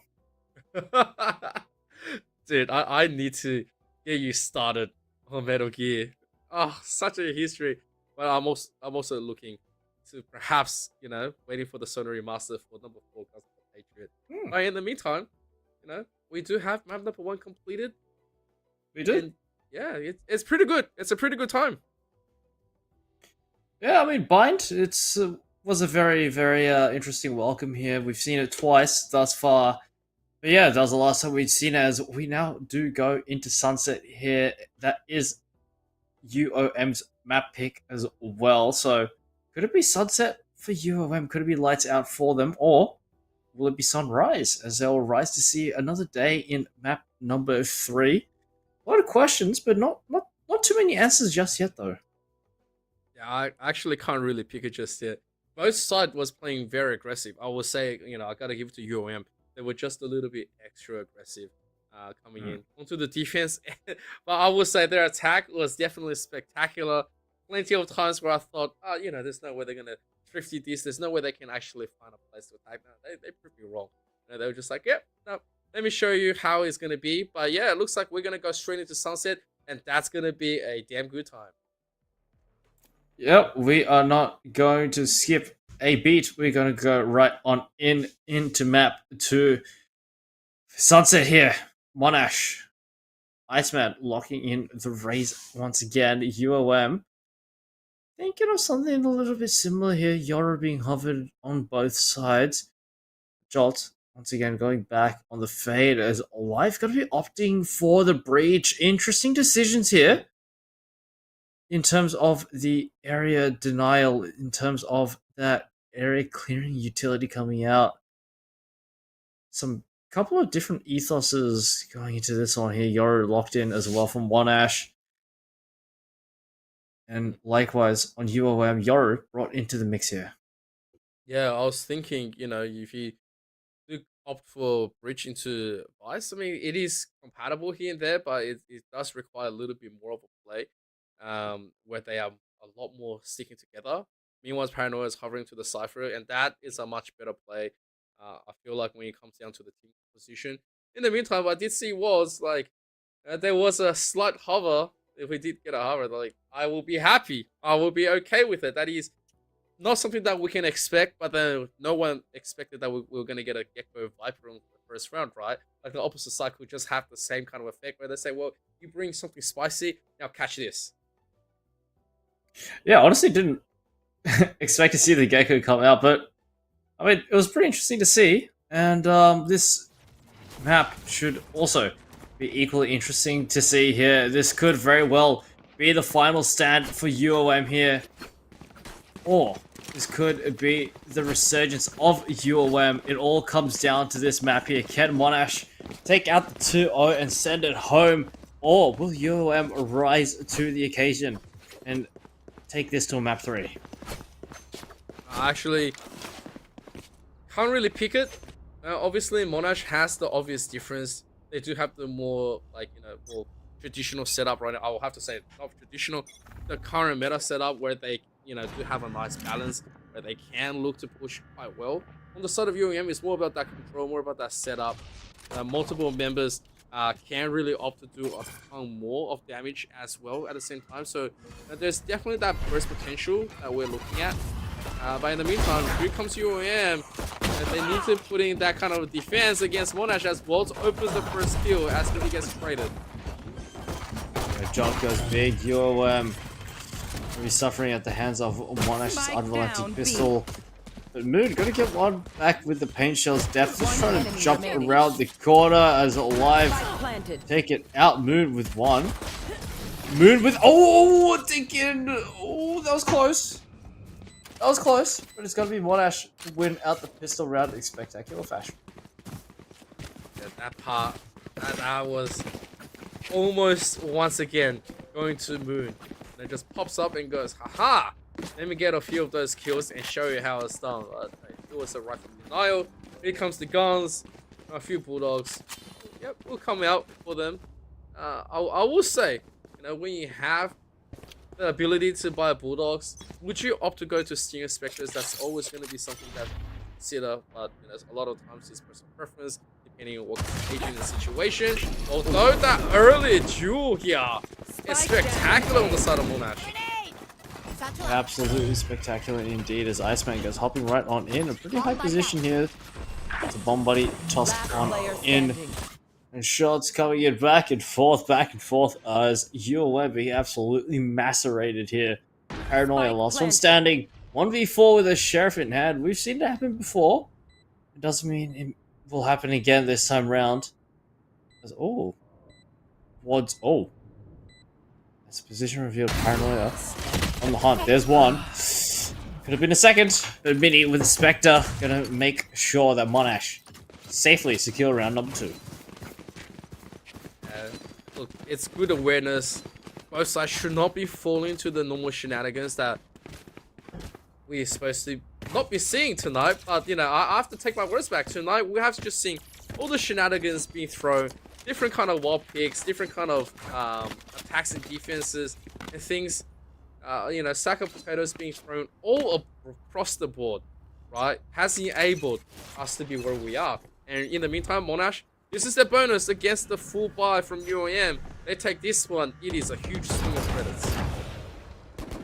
Yeah, hopefully UOM can put something up here now. As Monash still with some serious weaponry. UOM also responding in kind with some serious weaponry of their own as well. Book's just gonna hold it down, gonna play sneaky beaky. It's holding off angle on the doorway. Still waiting. As Monash, they really want to make their way into market here. But it's Book to find Mini first, and it's Paranoia toss on in, and oh, could have been a potential for another kill here, but Iceman got to hold it down. Good for the one-on-one trade. Oh, faithfully yours, that's what I say. When you are thinking you got the kill, you immediately lock down, but then you remember you got a phantom in your hand. And so, Paranoia, position being given, Joel does know this right now, and so they will be looking for a 4-man push into A. Paranoia just making sure that there's not going to be any entrance, but that it's a huge wallbang. Oh. Joel goes down though, but in the meantime, they will still take that. Yeah, they will indeed, but Moon's still hiding around the corner, still haven't been cleared out yet, but oh, does get cleared out. Not without taking a lot of damage. It's still 2 players to get on through. Flash toss on in. Flashpoint is good. He's going to hit his mark as well. It's the last one standing, and not to be. Paranoia going to hold it right on down, keep it real, keep it cool, calm, collected, and bring it round number 1 on the board for your. And that's why you pick Breach. Just when you think that it wasn't supposed to happen, it happens immediately. Why? Because you get blinded. You know, you get locked out of the site. The only time that you get to play anything else is when the cipher says, yes, you're allowed to look through this little tiny space. And then it's going to be what bullets going straight to your feet. That's exactly the way you should be playing. Nice team synergy coming from UOM. And they desperately needed that round. Losing multiple members, I think they lost 3. Those 3 big, massive guns that they can't really recommit. Yeah, some utility toss on in. Iceman getting a bit of a forward position here. The fault line tossed on in as Shaewon just narrowly misses the bomb body, but the swing coming in as Moon goes absolutely huge. Triple kill posted, a 3-for-1 deal. As, oh my god, UOM. They've well and truly woken up here to bring the fight, bring the fury, the flames against Monash here. It's just 2 players remaining. 4 players for UOM here. This should be a done deal in this round. This should be a wrap for Monash. Yeah, just don't play into that curiosity pick and you should be just fine. Meanwhile, Walls and Jolt both trying to find something of an opener. Maybe they can go in for an A push. They just have to make sure that J1 doesn't get into it, and then have to clear our life as well. Here we go. A little bit of a play. They do get the 30 open, seconds left. and now J1 is buying all the time in the world for the rest of his team. Last player Here standing. to My ult is support. ready. 1-for-1 Spike trade. down Comes the fake. Here comes the 20 seconds offer for himself. Waltz is gonna get nothing. There was probably an effort not to be, as UOM will equalize. Okay, my arms We're are up. good. We can go. 2-2 now. Still, UOM will hold on to these rifles, but for UOM, wants to go here. Wants to go here, and it looks like it might just be a bit of a default here. Just try and reassess the options and see what exactly they can make of this one. Alright, this is obviously still a lot of work that UOM has to be putting through. Be very good rounds to come out. 44 is coming towards. He's going to enable some more threats, some more credits to save round from Monash. Hasn't really taken the most aggressive stance just yet. They are giving that little bit of respect back into UOM for having all the guns and everything that's working out. Meanwhile, I just be able to pick up Moon. They are giving a little bit of room. Just a little bit more aggression. Here comes the push. What a headshot coming from Mini. Immediately there's going to be some answer, but Monash, they are going to hold still. Yeah, I mean, Monash making the right move, going to be rushing right on in towards the A side. UOM hot on the tail, right on the chase here. Steph just going to hold up in towards mid. It's still Monash. I mean, even though that they're a little dinged up here, this should be a safe round. This is one of those moments. Let's get the first shot. Never mind. Oh, He get the first shot. It was not the right target. Straight into the funky. Life, meanwhile, is going to quickly One pick up enemy Joel. Here remaining. comes the lineup with J1. They take a massive double kill here. And now it's just going to be Iceman. Trying to on scope, gets the kill. We'll take that one. But the defuse will come through for UOM. And UOM just trying the hardest, just trying the damn best to win out these rounds, but very nicely done as UOM will put themselves in position 1 for now. But this could very well swing back out of their favor as Monash. Full buy coming in, but Mini gonna be opting for the Bucky here, and I'm seeing that already on the Dimensional Drift, so a trickery to be afoot here. Yeah, it always feels bad when you have a Sova to accompany you with a Hunter Spirit because it's just so much room that the defense have to keep up. You know what? I'm not gonna fall for it. No, it's still gonna be okay, especially since I know both teams like to have a really massive throwdown. So here comes the drift. There is a lot of room being given. Looking at potentially what else is going to be playing around. He's going to find a ton of info here. And looking to change that first one. Oh, no!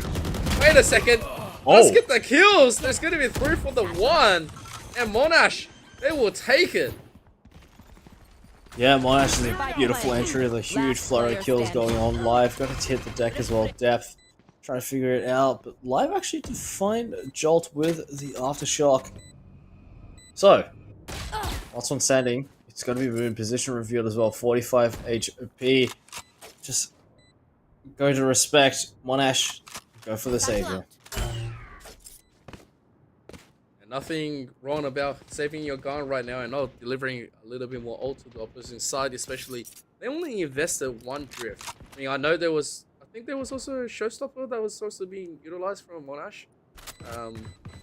But it's definitely a plus for Monash where they just said, alright, we don't have to think too much over it.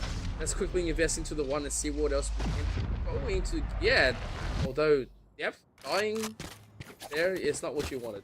You wanted to save that weapon. And so, there's 3 apiece where Monash has caught one back. A very nice open. Yeah, very nicely done here. And, I mean, just like the previous game, just just back and forth, it's neck and neck, and that's exactly the similar narrative that we're seeing here.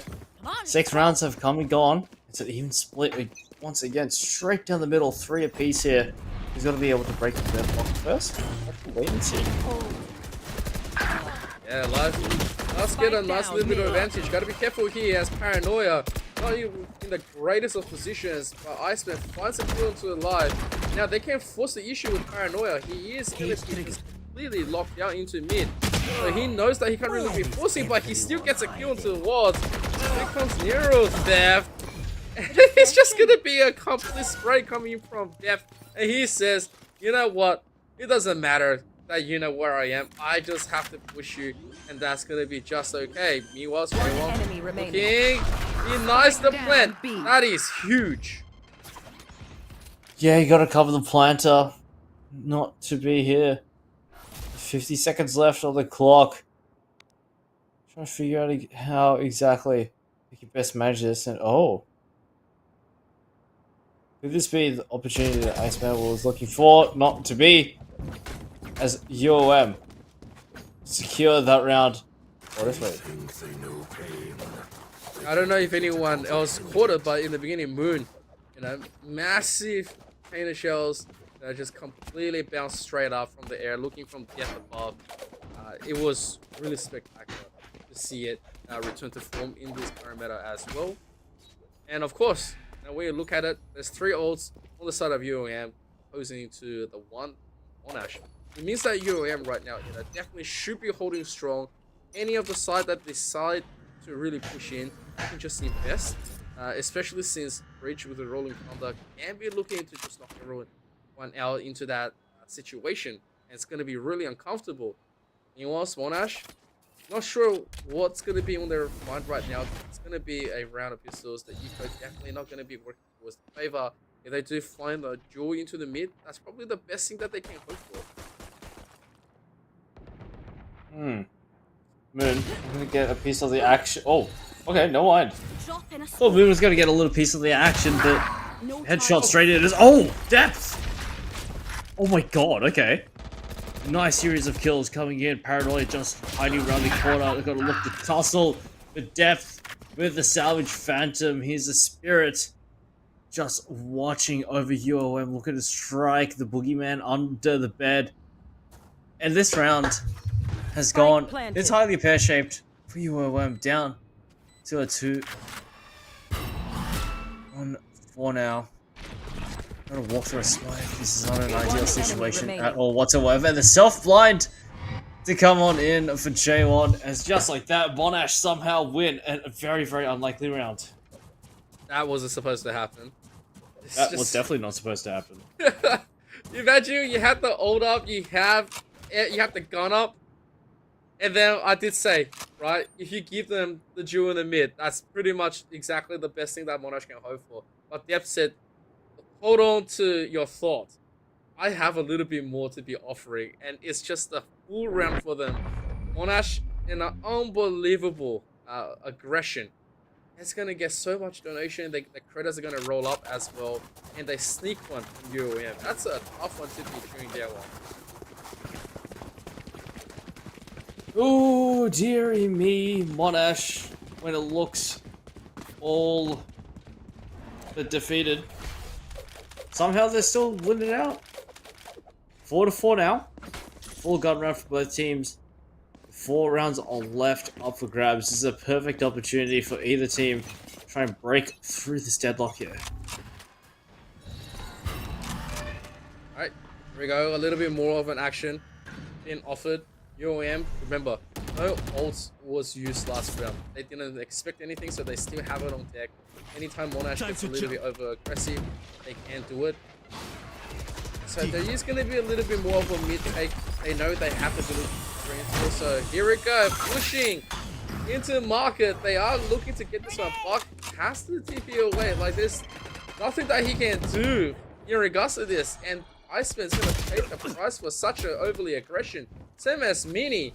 And all of a sudden, Monash losing steam. Somehow, some way though, Wad's going to claw it back. 2 kills found. Depth in a very, very full position though. Spike to go down, but the flank coming Spike planted. in. It's got to be safe for the Rolling Thunder will come right on in, but Depth in a perfect position here. You The want to aftershocks play, come let's in. play. As Depth! It was absolutely big once again! Well, this Oh my goodness! Just when you think you'll have it Mistake my again, smile. Monash I take does the this impossible. They just pull something absolutely crazy right out of the hat and send you packing back to the drawing board. I really gotta say, Monash had nothing to do with that round. Once again, you know, Depth, he got hit by the Rolling Thunder. He was concussed. And somehow, some way, he managed to escape out of that one. And he says, give me that double kill. The tour de force from Waltz as well ringing true. And it's just unnecessarily good for some reason. Monash definitely winning these trades out. It's starting to hurt UOM. And here comes Nightfall. Here comes the aggression. They want this B side. Yeah, they want this fight, and they want it yesterday. And, oh, okay. Just with the fourth bullet left. And oh, okay. Alright, cool. Damn. Last player standing. Damn. Damn. Okay. What a round. What a round. I mean, these players are so sharp individually that some of these transfers, some of these spray downs are just absolutely diabolical. And aptly so, ULM going to be calling a timeout here. 6-4. Only 2 more rounds are left. You really want to make sure that these fall into your favor here. If you're UOM, you win this one, 6-5 next round. Still going to be a full gun round here, so if all goes well, UOM should be posting another 2 rounds here, but you know, anything can change by the way that Monash are conducting themselves. Yeah, diabolical, I think it's the least of the words that I'll describe the situation. Every one of them has the aim. Every one of them has things that, you know, you should not be seeing in this level of competition, but, you know, they are just talented players. And every one of them is armed to the teeth. They have the aim of the gods. You know, their eyes are sharp enough to say, all right, this is exactly how I'm going to be shooting. And it's just so good, you know, when you view it, especially from our perspective. In the meantime, obviously losing 3 in a row, UOM, I don't know what's going to be the option right now. They have been holding on to the showstopper for quite a while, and now they do have drift as well. It could be that they can play for the aggressive counter, and that's something that we have seen them do.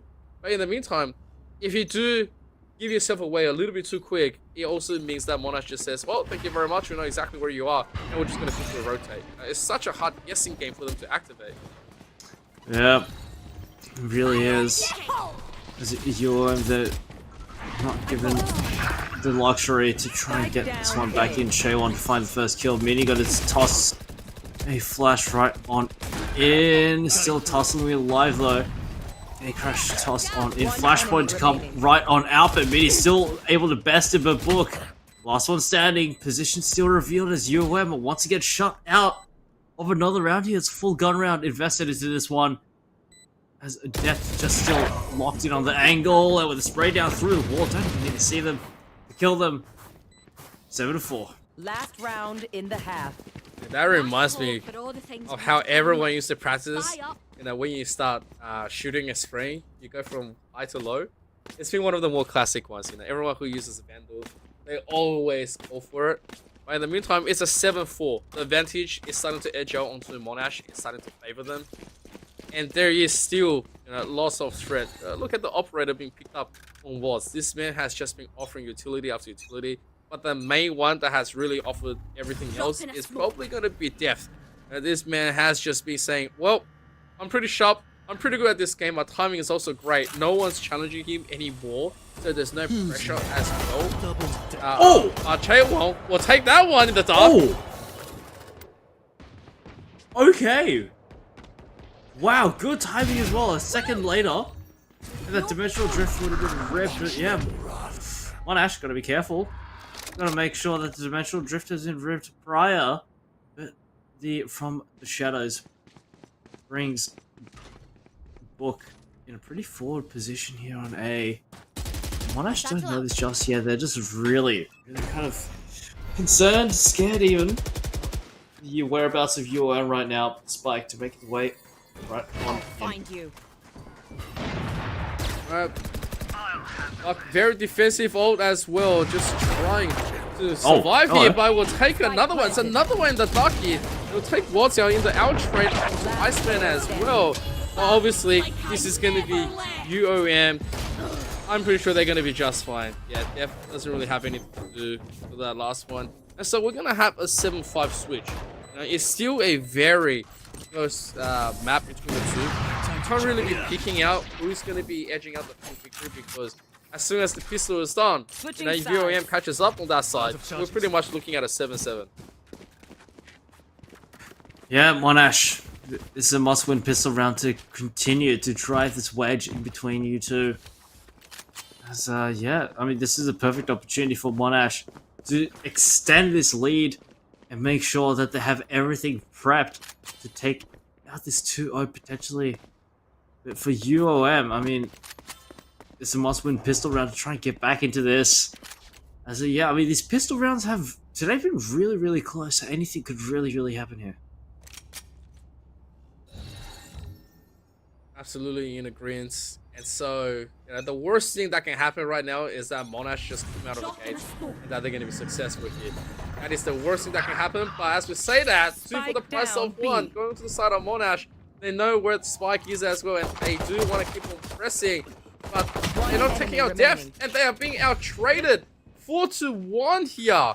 Just have the paranoia to do everything. He does have the spike at least. But he needs to fight so many, and they are all in front of him. What can you do in that situation? Damn, that's just disrespectful, man. I mean, 8-5. Also a pretty disrespectful scoreline as Monash win out the pistol round here and looking to extend their lead as far as possible. As UOM gonna go for not a force, but a save here to get their finances in check. As Monash, still, gonna be holding on to a bunch of pistols here. It's just gonna be bringing a jar. Oh no, Bulldogs coming out, all bark and soon to be bite as well. Yeah, you're just throwing everything under the kitchen sink at Monash to put a lot of pressure on them. Okay, well, let's get a kill at least. For the classic? So they will... Oh? For the classic? What happened there? Oh, there's one. Oh boy. Oh no, it's a charge, it's a shotgun. You do not want to walk into that thing close range here, Moon. You're in a bit of a... Oh, hang on a second. Guys. It's happening again. Oh, it's happening. You don't get to have normal Valorant. No, you have to have... We apparently don't. Look at him. This is... I don't know what's going on. This is evil Valorant. Here. That's what it is. It's the alter ego of Valorant where teams actually just do better buying pistols, apparently, than buying actual guns, because the first kill was with a classic. I saw another classic kill in there. So what on earth has happened? I don't know. Jeez. I don't know. That's... Yeah, when you have Judge just completely ramming you down, especially multiple of you only having classic, you're not supposed to get a kill. I will chalk that down as having really good flash. Right? That's probably the only excuse that I can give. But in the meantime, it's a little bit of a reset where UOM just sneaks one in and they will take it. But then, you know, what is going to be this round? Because both sides don't really have the best of guns. Look at UOM, that's all a full team of donations. On the side of Monash, it's just going to be, well, we will take what we can get, and then we will do a little bit more. This mid will nice little bit of cover as well. So Mini gets taken down. No one to really back it up. Makes everyone else swing. And UOM, this is prime time to go for the full plant. That's an unguarded B-side for not much longer as Paranoia just comes sliding right on in, takes depths and right on off, and not a single UOM member dead just yet, but can't say the same for Monash. Jolt goes down courtesy lives. Outlaw Iceman will get the first blood. And was with another. Oh, okay. It's getting a little dangerous. Oh, Okay, doesn't seem for much longer though. Satchel out. And you're not gonna be seeing a little bit more, but from Satchel Flying Judge, not gonna be spotting anyone just yet, and I don't like his chances too much. Just gonna be looking to play keep away, gets completely snuffed away with Bucks Bulldog. And here we go, this is what we were referring to. Can't really pick a winner because everyone's playing super aggressive. Meanwhile, UOM does definitely have a little bit more left in the tank to offer as Monash gets their guns. The operator on Watts immediately picked up. Yeah, I mean, hopefully the operator can make a world difference for Monash to get a very, very nice first pick. Still just gotta keep it real. Just gotta be holding it down. 7 to 8, the gap. Time to close as UOM looking to strike right on the back. But a huge, huge creep up in towards A. Alley being taken, but oh, Mini Wads getting some nice opening frags. So that's 2. Already straight to the pocket of Monash. To say, when you have someone that has a really good aim, especially that's confident to pull up with the operator, you just have to back him up. And of course, enemy Def remaining. is here. 2 massive kills, just super clean. This is what I was talking about. You know, you give this man an operator, Watts will perform. And this is from the past Watts, right? I've seen Watts play quite a while. And just to see him evolve beyond the expectations of what's to be done, yeah, it gives so much confidence to the side of Monash, where they do have that 2 rounds advantage. And now it's a full gun round. Anything UOM does throw at them cannot be recovered immediately. They have to find the biggest edge. And at this stage, you know, the playstyle hasn't really been thought out just yet, because Monash is in very firm control. Ah, dear. 7 to 9. Time to jump. You're still in with a solid buy. Oh, Team Flash coming right on in, but a hell of a lot of utility coming in as John to get things kick-started here. Iceman joining on the fight. Chainwalker going to claw one backstroke towards Iceman though, as UOM really under the pump, under scrutiny here as Mini comes slaying right on. In UOM, they're in the side though, but they don't have the spike in just yet. It's in the hands of Life, still just tucked in so far away on the spike side, playing the high-low setup, plus remaining player as well going to be joining right on in as a double. Last player standing. Oh, guys, that is not how we double peek. Oh dear. Oh well, I mean, it happened, especially when they knew they hit him as well, so there was decayed kill. They shouldn't have had to hesitate so much into that final corner. So was his position being given over? I don't think he's supposed to be able to push in at all. Even if he's confident about it. If he does take that first one, that'll be great, but straight into the cage. So he's gonna quickly just... Never mind. Hang on. So he's gonna get an attempt. And yeah, Life just quickly jumps in and finishes him off. And UOM! You know, they're starting to catch up. Like, you know he's in the corner, so why would you peek that one by one? It just makes perfect sense just to double peek. To double peek it, or just not peek it at all. It's an all or nothing affair. You can't be handing over these 1v1s, especially not when it's this close, Monash. When you're up one map, there's only a 1 round deficit. Gotta keep it neat. Gotta keep it tidy. Going for another gun round here. Monash. Gotta keep it together. Alright. 44 takes that first one, and Mooney is gone. So here comes the drift, takes him down immediately, but that is still also invested in return. You know, it's still Monash. They do have the man advantage right here. Multiple members here. There is still a form of dark teleport. They can immediately scope out what's going to be happening at A and the teleport to B.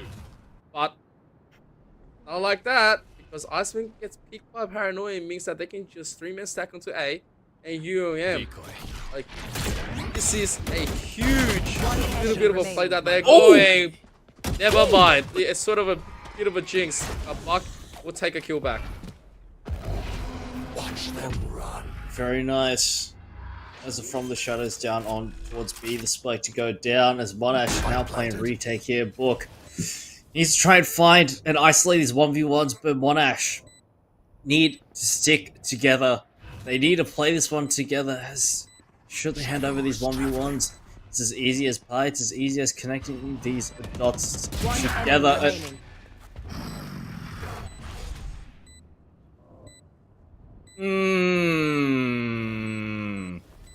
Questionable. Very questionable. This should be easy, right? Yeah, that's it. It's a clutch. It's crazy how we've just evolved. I thought we're supposed to advance. You know, as teams, we're supposed to evolve and become better and better. Right now, we're starting to go lower and lower. I'm not sure what else we're supposed to be thinking. But this map, the tug of war continues. We haven't really thought about who can ultimately take this one away. But I will say, this is a rough one. It is. It really, really is. Every round just seems so strained. It's just so back and forth, and yeah, I don't know. I mean, Monash were on a pretty good roll, but you know, sort of starting to let things slip here. But good timeout from UOM to put themselves back in the driver's seat here. It's tied up 9-9.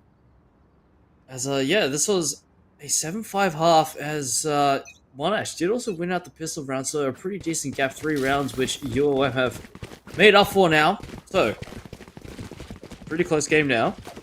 Monash. It's 9-9. If you want to take this out 2-0, got to well and truly lock in UOM. They are trending pretty well here, so definitely capable of taking this to a map 3, but only time will tell what will happen in this round. Alright, here we go again. This is still one of those moments where looking at UOM, they still have to play around with, and Paranoia does find a nice double indeed. Mini, meanwhile, this is very aggressive. Finds the perfect moment. He does see it, but I don't know what happened.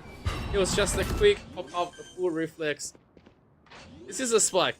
They can't deny this. It's just UOM really baited them out. They do see them, and it's just gonna be Iceman by himself. It's a huge flawless. Yep, completely clean and clinical from UOM here. As now they've got the advantage, and Monash got to be sent back a few steps here. Full gun round to come into play here. As Monash, surely this is where you mount the comeback here. You take what was yours. There was a very nice streak of rounds put up by Monash here. Let's look here. Wouldn't be too great. Oh! Ooh! Double kill! Double kill with the showstopper. Very nice stuff. Watch still trading on the angle. Book gonna be dropped like a fly. And just so much action right off the rip. Showstopper coming in. A beautiful operator shot. And UOM just down to 2 now. Alright, here we go again. Can they do a little bit more? Monash going back 4-2. Paranoia doesn't really get a chance to advance here. They don't have any way to retreat. If they do retreat, they lose out massively, especially since that there are still members looking to mid, looking to rotate into B. Paranoia getting a little bit antsy, thinking maybe this is a prime time. He's looking. He is looking. Doesn't scout out Mini just yet, so Mini, I just get the option. Okay, well, mind, there's going to be a kid right in front of him first. One enemy remaining. Once again doing dirty work on with that operator here. Whoa! What's been hitting some really nice headhunter shots. I wish my headhunter did that. I mean, 21-14. Doing some serious heavy duty lifting here. And Monash, they weather the storm and bring it back to an even 10-10. huge guns is still all around. Everyone can afford this. Rolling Thunder gonna be opted in for Dimensional Drift and a big, massive knife. Like I don't really want to count close ult here, just because it's such a tense round. You don't really get to live even if you do pop it. In the meantime, UOM definitely don't want to be losing this one. They lose this one, the competitive battle completely disseminates into the next. And here comes that opening flash. They are looking to push Mini out of this one. So Mini does the right thing, gets himself straight out.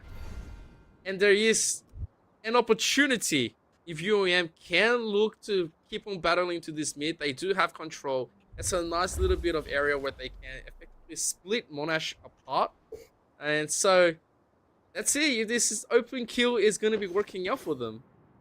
Yeah, Paranoid needs to get themselves a kill here, but mid being picked up. Yeah, but this time it could Cutting through. not work out for them. Oh, it's dangerous. It's just a matter of time, but Jolt aware that there's positions in mid. Paranoid. Oh, that's a gun barrel. Oh, the swing comes on in as Mini saves it. Paranoid blinded as he UOM down on the member. As they've hedged all the bets on this A side. He Dimensional Drift to come on in, the Rolling Thunder to come on in, Shaywon dead to rise as well as Depth. One enemy Going remaining. absolutely huge as a 3-for-1 deal as Book. Last one standing, there's one, and 1v4. All going to be pieced together here. Just coming around the elbow from the shadow, still available as well, popped. And down on B, I'm getting deja vu here, I don't like it. Planted. You're not the only one. It's one of those situations. It's like, are we in the Matrix? But no, Waltz is already prepared. With the operator, he says, welcome to my range. And so this is going to be the denial. Monash will make sure that they are continuously going to be piling up ahead. They are all going to just be getting huge into here. 11 to 10. Because there was a plant, UOM can look to stay competitive, and that's going to be forcing the full issue here. I guess that's what we're going to be getting, and they are happy to continuously pump this one. But I will say, as much as you got to be feeling, UOM are starting to lose a little bit of steam. They need to fix something. Otherwise, this next 2 rounds is just going to be catapulted onto the side of Monash. Yep. Monash, once again, take the advantage here. UOM, really well and truly at the last legs. This is really the last buys they have available. It's Moon. Showstopper Crocs with the gate, gonna hold him down. Iceman needs to go big here. There's one. There's a lot of utility coming in. There's 1-for-1 trade though. Jolt's gonna find one. Moon gonna find one. Moon gonna find another. As Paranoid gonna find one too. As Monash down in the dumps here. Depth looking to try and go big. He's been a heavy hit up, but the shots aren't connecting. As Moon with a little bit of team damage.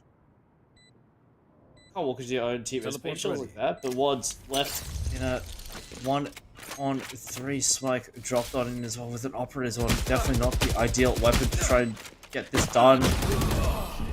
And not to be as UOM tie this back up. You're going to scatter from my stuff. Yeah, Super it's a big attempt right there from Watts. He was thinking, let me just walk forward and pull my gun up. He was given no chance. I did say UOM really needed to just pull something together, and they did. It didn't look very clean in the beginning, especially since that showstopper was just being gated. And then right throughout the painted shells, it didn't do anything as well. I mean, thank God they were able to at least get a concuss through. But in the meantime, we're still neck and neck. 11 apiece, and Watts finds Moo immediately. You do not get to continuously play like that, sir. And that is a huge statement. Yeah, I mean, Watts is just taking these fights as they come, just straight on in, and literally just as they come, one after the other.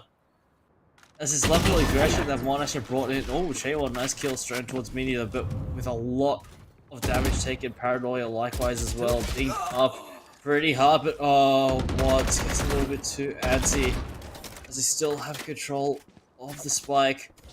But, this one's looking a little dicey. It's a dimensional drift proc for UOM as well. Shaywon needs to find a decent opener here to put them back in. I'm back. As the spike recovered though, with 46 seconds left. UOM, gotta pull off something pretty nasty here. Especially using the drift to pick the spike up. And now they just need to push. Find the greatest 30 angle. seconds left. Because they are both low. They could just get beamed right here. So Iceman is gonna have this one. And oh my god. Oh, the timing!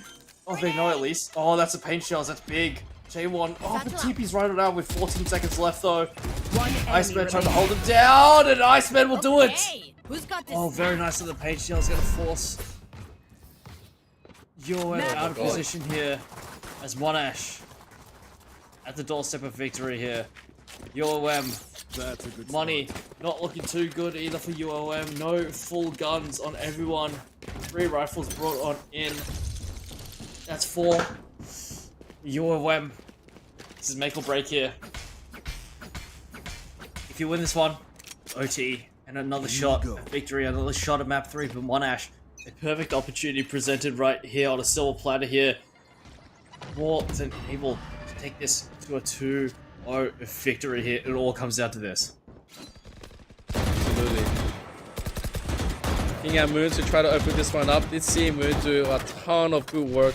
But right now, the only one with just a sheriff in your hand, trying to maybe get something done. Utilities. What's going to be happening? They're going to find Mini, but Live is going to be traded at the same time. Nightfall Moon is down with One Jolt. enemy remaining. And it's going to be just one left. Hawk, does he get anything? No, it's going to be the Defenders showstopper to the face. 13-11. And you will be just taking that one 2-0. Monash, they are going to close it out. They will close it out after a hard-fought battle, and just like the final kill, it was an explosive game number 2. It really very well could have gone to overtime. It very well could have swayed into UOM's hands. But congratulations to Monash. They've done it after a long, hard-fought game. They will go toe-to-toe with UTS at the grand finals. At PAX, it's going to be amazing. And wow, we've got everything set now. Everything is set in stone. These teams are ready to carve their names into the annals of history. As congratulations to Monash, they've done it. And commiserations to UOM. They will go down to the 3rd place deciding against UNSW. Yeah, I think that's a really good one coming in, Monash. I think the biggest thing was that it was so back and forth where both sides was not looking to hit the brakes. They were all just ready to go. And then just when we thought, UOM is having a little bit more of a comeback here, you saw was, right? Before it was depth, and then it was pulls out the operator, pulls out his ult, and it was just starting to connect. That's a little bit of a huge one. And we do have an interview coming from Monash, and that's going to be Jolt. How are you feeling? How we going, boys? I'm doing good. Yeah, it's good to have you back here again, Jolt, and what a night it's been. First off, just want to say a big congratulations to you guys. You guys have done it. This is a culmination of all your efforts up until now. You guys have made the grand finals to PAX. How do you feel? Yeah, it feels good. I don't think anyone's surprised, but no, it's good. It's good. We were at finals, like I said last week. Yeah, and look, tonight when you went up against UOM, it was very back and forth, especially from the get-go.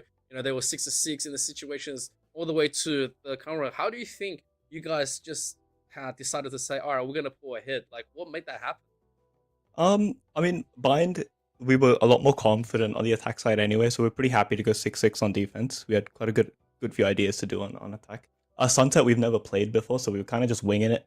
When things went wrong, we just made some adjustments, tried new stuff, and yeah, it just sort of worked out at the end. Yeah, I mean that's honestly so fair. I mean, you guys really did make it work, but everything's all set now. You guys will be facing off against UTS on LAN as well. So, how do you guys feel about going up against UTS? And also, this isn't online anymore; it's live in front of a crowd as well. So, do you guys feel like you guys are ready to take on UTS and potentially bring home the trophy as well? Yeah, I mean, look, time will tell. We haven't actually got to play UTS properly with the full roster, so it'll be our first time properly versing them, I guess. But no, I'm looking forward to it. It's not like we're the only ones playing on LAN. They're in a new setting as well, so it's pretty level. Can't really complain. Can't use that as an excuse. So we'll show up. We'll play our game. We'll probably win. Should be fine. Love to hear it. Love to hear it, man. Nice Love one. to hear it. That's the way. That's the way we have to have it. course, But man. look, congratulations once again, Jolt, and to the rest of your team. You guys really, should just jump off and pop off. It's an absolute amazing display. We saw way too many good things, and we hope that you guys bring your A game to PAX as well. So thank you very much, and we shall see you soon. No worries. Thanks for having me. Oh, that was good. Always good to get to play inside, isn't it? Yep. As always, we always want to know exactly who's behind the monitors, who's the one that's, getting the kills, and that team synergy and the different vibes. It's always great to see. But, if we do have a recap for tonight, UTS against, SW, it was such a good one. But, just on the last one, I do have to say, if I was to be impressed about a game of Valorant, especially where things can be super tactical and a lot more slow in terms of traditional FPS, it's huge. Both teams delivered on all cylinders.